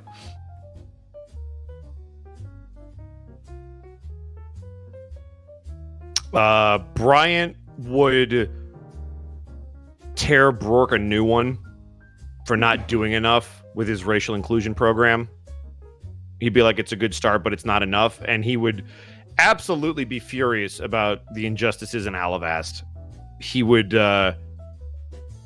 be very, very vocal about that kind of stuff. And he'd probably be a mercenary that would either work to help fix that or eliminate people who were trying to work against that. Alavastian bat. Yeah. Well, and then- Alabastian Red Hood. Kind of, yeah. He would absolutely be the Red Hood of Alavast. He'd be a total vigilante. That's a very good comparison. If Valsinian within Rampoon, he'd be an Arcanum technician. And continue your answer, Bosco. I am Oh, sorry. sorry. Yeah. No, you're good. That was a good add-in, because you got to remember you have an Alavast character. No one else too. remembers him, but I do. I actually haven't heard that one off, but I want to listen to it. What was I going to say? Right, Remy. Remy, oh man, Rampoon City would be rough for Remy, because he is all about honor and respect, and it just doesn't exist in Rampoon City. It is dog eat dog. And if you're not a all-powerful dragon, there are 7 dragons that control everything. And if they wanted to, they could literally band together and burn cities to the ground. Like, if you go to the Lich Ward, Chasmodius could get rid of you with a snap of a finger. The rules don't matter. If you work for the enforcement of one district, you go to another district, and they're like, you're not allowed to come in here with a warrant. What the fuck? Like, Brian's already pissed off about it. Remy would be like, I don't know what to... I can't help anybody. I'm not allowed to help people. I can't protect anybody. So it would mess him up. I think Remy would just focus on getting as much influence and using his power and his money for good and try to rise up the ranks. I think that's what he would focus on, is like, I need to play this game. I need to play the long game. So that's what he would do. He would try to be the opposite of the Orc Mafia boss. He would try to do everything the Orc Mafia boss was able to do, but legally, as opposed to illegally. I could see him setting up shop in the Central or Heavens Ward. I think he would set up shop in the Heavens Ward, but he would try to rise through the ranks and have that kind of influence, so he could be a mover and a shaker. And it makes sense for the Heavens Ward because their leaders are elected. They're called specifically mayor. Exactly. And so that's where he would fit in the best. Mayor Corbeau. Constable Corbeau. Commissioner Corbeau. Commissioner Corbeau. There we go.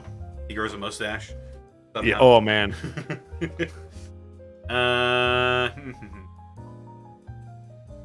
Instead of calling Batman, he would call Human Man. Human. Human. Huge mane. Huge mane? Huge mane. Who are you? First construct. I'm Huge That's a mane. double. Yeah, that works on 2 levels. From Igrim, for Panic, you summoned quite a bit of Discord doubles so far. Given the chance, if you could design one yourself, what instrument would he represent? Obvious. Guitar. Mm-hmm. Electric guitar that uses lightning. You fucking badass. Also, like your original class. So it's a magical weapon we wish our characters could have? I guess so. Twiddly Mow.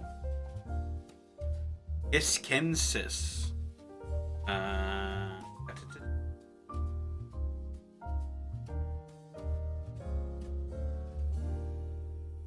on, let me read this one. Did Monty ever say what the operation delivery was? At the end of the Unexpectables episode 128, where Abby had to persuade Gadget to show them something that smelled like gunpowder. I don't think so.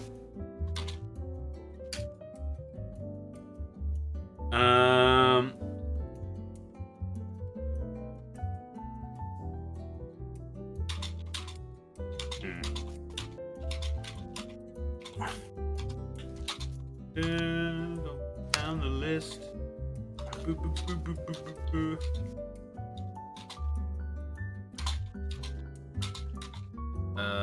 Here's a question for everyone. What has been your favorite interaction with an NPC so far? And if you don't have one, what is the character/NPC interaction you were looking forward to the most? This is similar to one we answered earlier, so allow me to put a twist on this. Our favorite interaction that our specific character has had. Because earlier we answered general interactions in particular, and I mentioned Zoe. The Zoe interaction with Brian. So this question's similar, so how about a little twist on it? Our favorite personal character experience interaction.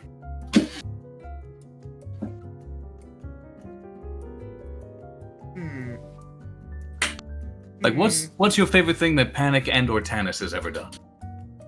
What's their favorite interaction?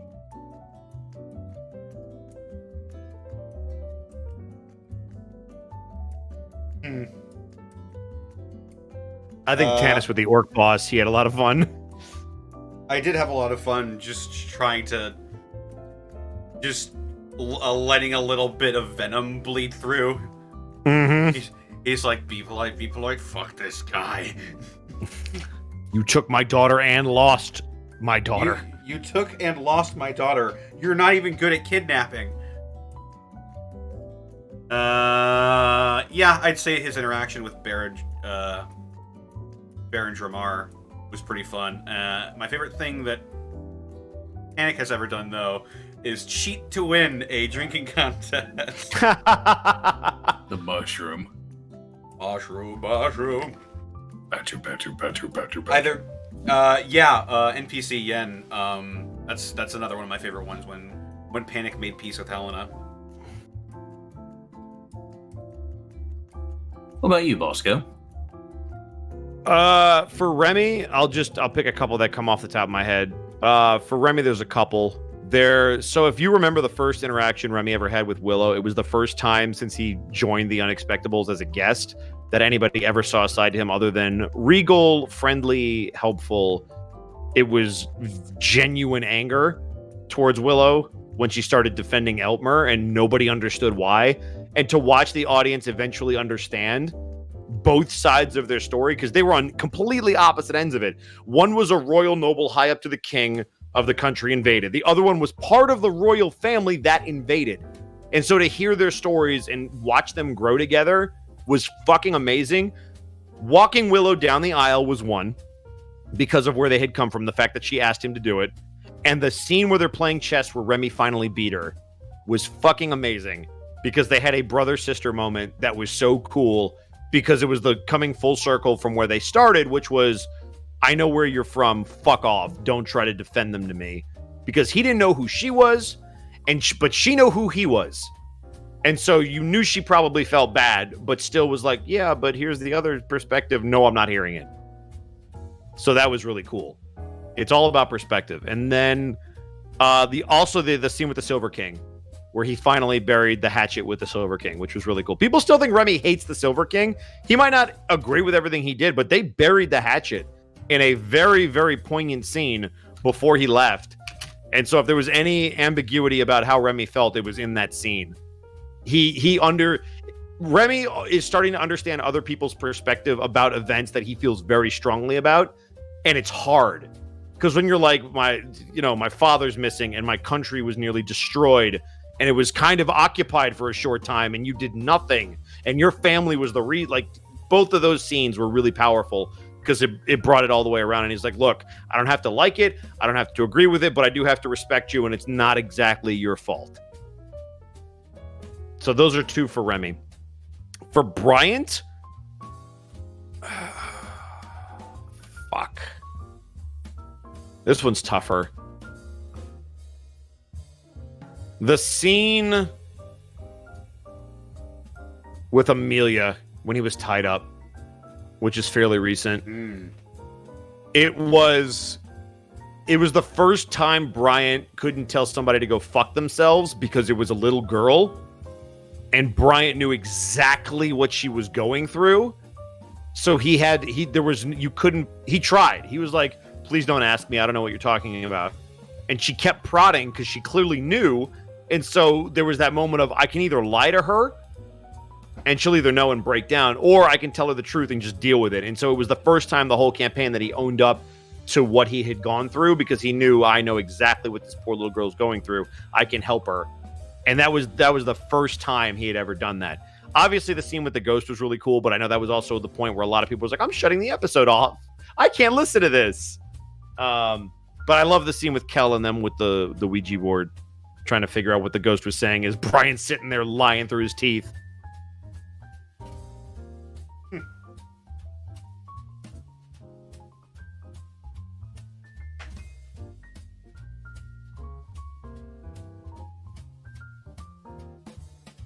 That it? Is that everybody? Yeah, those were the two. I could talk about it all day. There's so many good moments, but those are two from each campaign.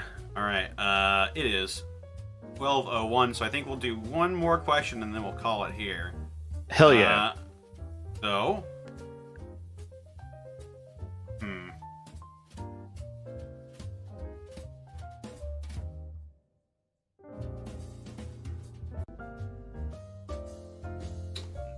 Boy has to.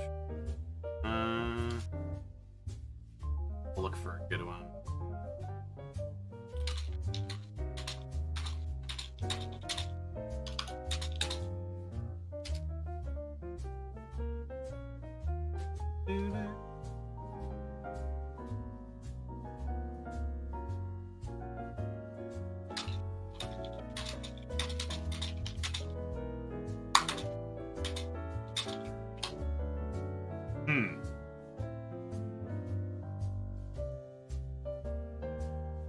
This one might be interesting. From Brass Ant. Question for everyone. Many of you have played through as characters on streams and have delved into their characterization in unique and interesting ways. Which character did you enjoy exploring the most, and how did audience interaction affect your exploration? Ooh, fuck. Can you read that one more time? That's a lot. Many of you have played through as characters on streams and have delved into their characterization in unique and interesting ways. Which character did you enjoy exploring the most, and how did audience interaction affect your exploration? By character, favorite character you explored the most, like Pete, like that we made, like our PC? Yeah. Okay. Oh, man.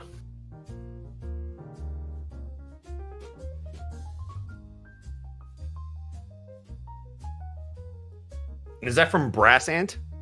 Brass Ant, yep. All right. Yeah, I just saw them post in the chat. They're going crazy. Oh, boy. Well, let me think. This is on you too. Why? You can absolutely answer this. This is a long-term question. There's nothing for me to answer. I mean, did you have more fun exploring Kel or exploring your character in the Unexpectables? Neither have really been explored. Oh, God. Takes time. Oh, Jesus. All right. Have you ever played a campaign offline that you got to explore stuff? Nope. All right. Well, fine. Be boring. Connor, do you have an answer?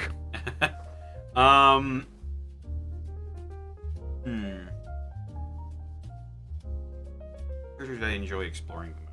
How did audience? I'm actually liking exploring Tanis a lot.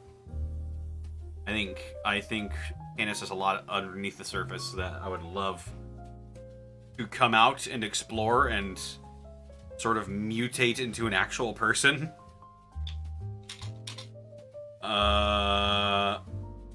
Rather than just some blank who's trying to be a dad.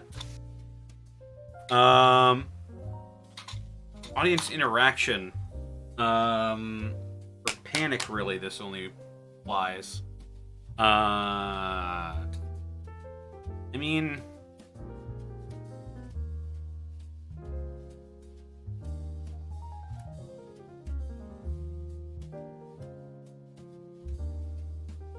I guess I could say one way audience interaction has affected Panic's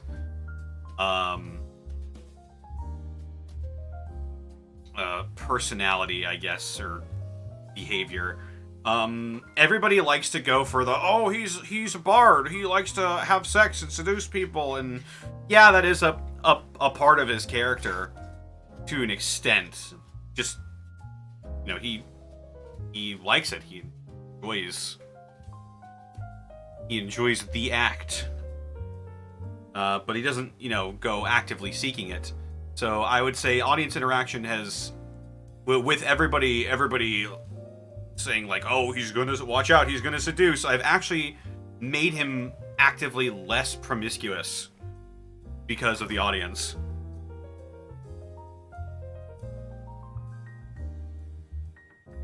Like, sure, Just to kind of counter expectations.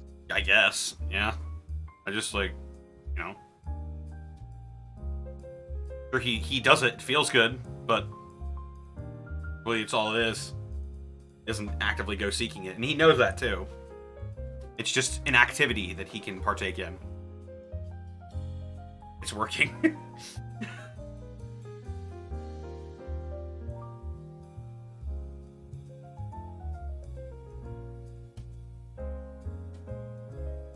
It's not really trying to subvert people's expectations. It's more like, hey, there's more to him than that.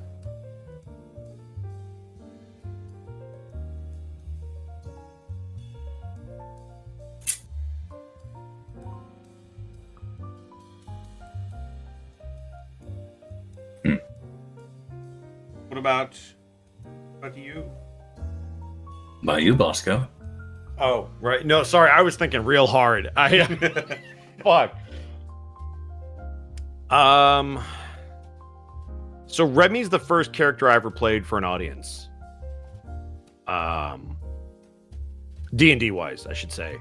So I'd never played a character where I got immediate feedback. All my other games were at a table where the only feedback I got were from the other players. Which is still good, but it's a lot different when you have, 6 people at a table telling you, oh yeah, I like that scene. I like this. I like that. I think you could tweak this. I think you could work on that. Versus, 1,500 people giving you your opinion on a particular scene in real time if you happen to be looking at the chat, which we're not allowed to do. So we can't do it. But when you play it back, you still get that real-time feedback. Which I do. I go back and watch anything that I'm in. I go back and watch how the audience reacts. So both Remy and Brian have been affected by what the audience says. And not in a way like where I meta it or I use it to completely change the character because somebody didn't like a particular scene.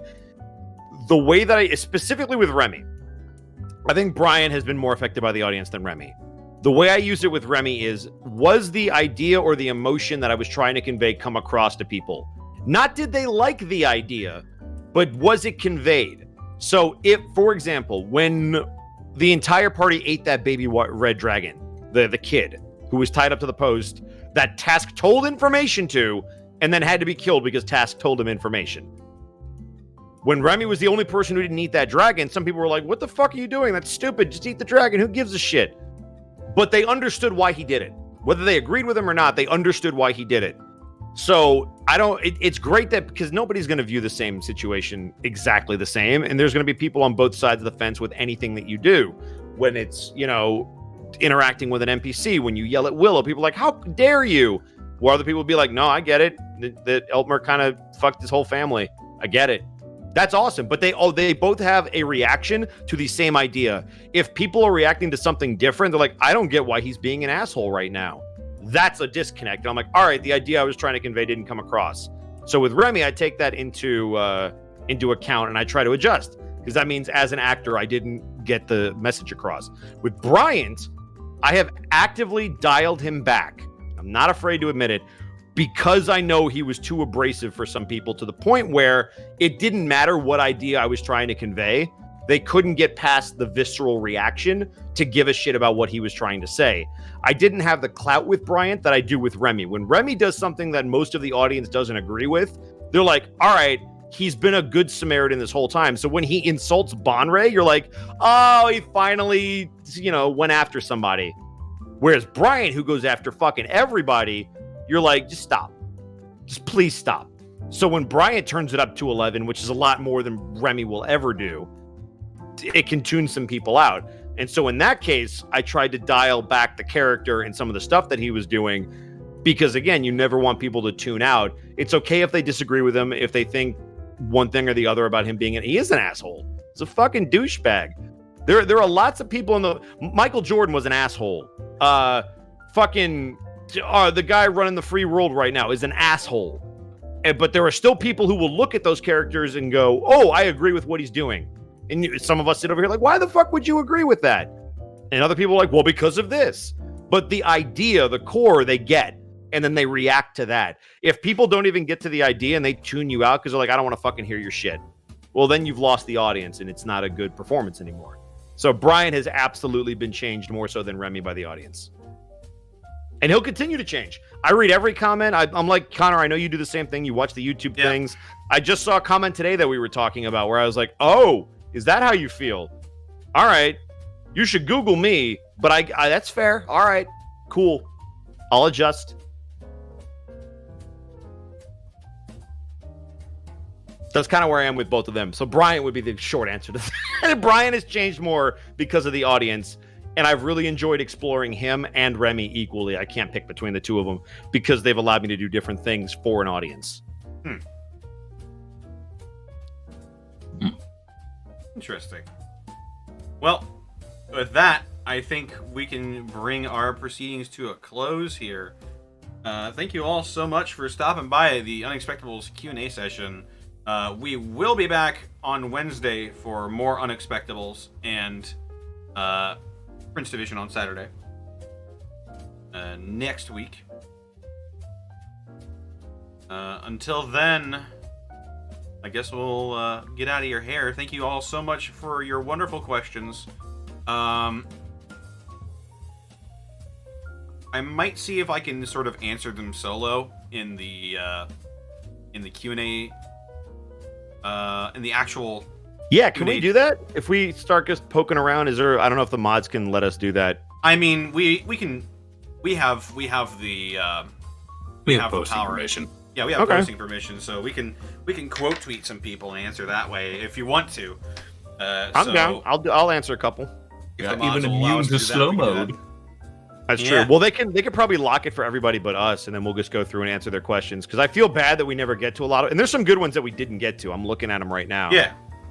Well, it's already locked down for everyone that's not a mod or higher. Yeah. All right. Well, then we can just talk. add them in there because they can read it, Definitely. right? As long as we post. Yep. Yeah. Hell yeah. Let's do that.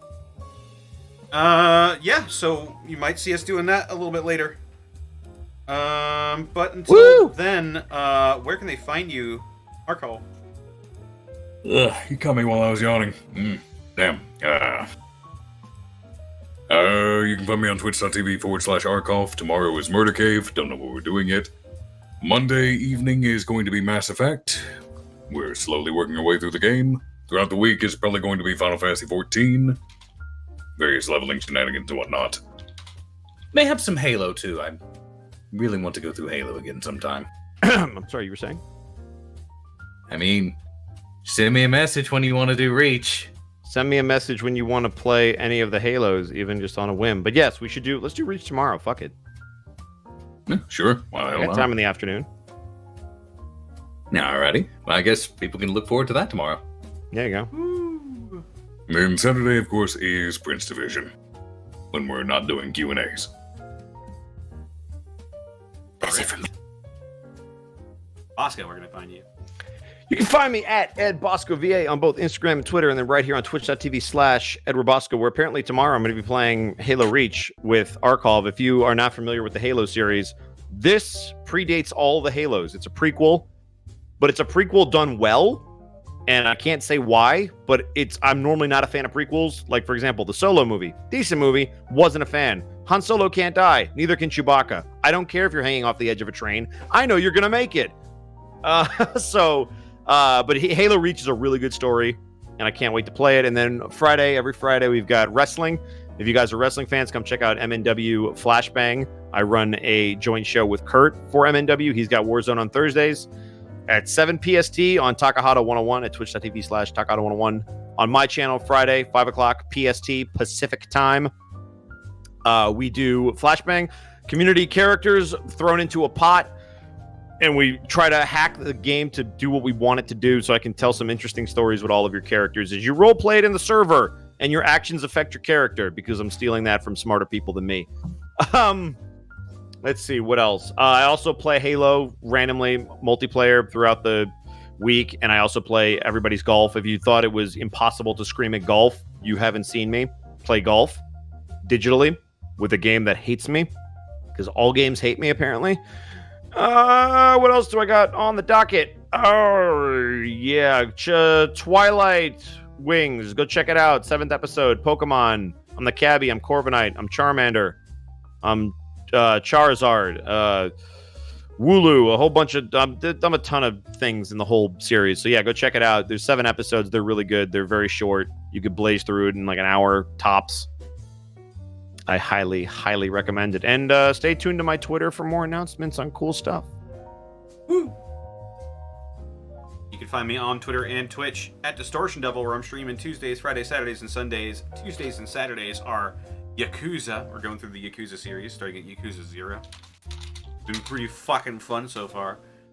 Friday... It's Friday Funhouse, where I play a lot of fun games with my friends. We're playing some Fall Guys. And Sunday we're doing the same thing, but with the Harbingers instead. The Harbingers, the people behind Dead House Sonata. And you want to know what Dead House Sonata is?